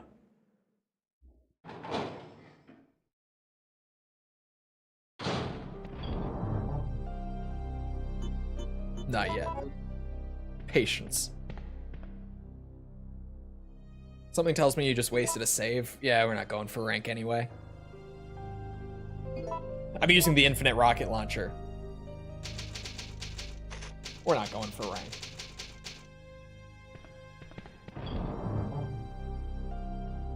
It is about that time. It is true. Which is why I said I'm not even going to make it to the tram car. I thought I would get to like the clock tower and then save, but it takes longer than I thought to get back. Anyway, I hope you guys enjoyed.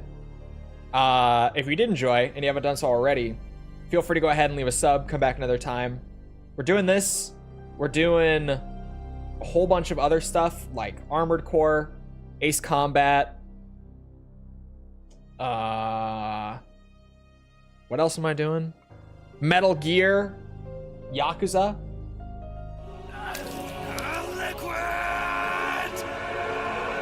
Come back for any of that. It's a good time. Also, if you enjoyed, feel free to leave a like. Algorithm, you know how it goes. If you're looking for links to anything outside of YouTube or Twitch to engage with the community, check out links in the description below, or on Twitch, they're on the channel page, they're in chat commands. Things like Twitter, Discord server, whatever, it's all there. Other than that, though, once again, I hope you guys enjoyed. I hope to see you always back here next time. I hope you all have a great rest of your day. Thank you for coming to the stream, and goodbye.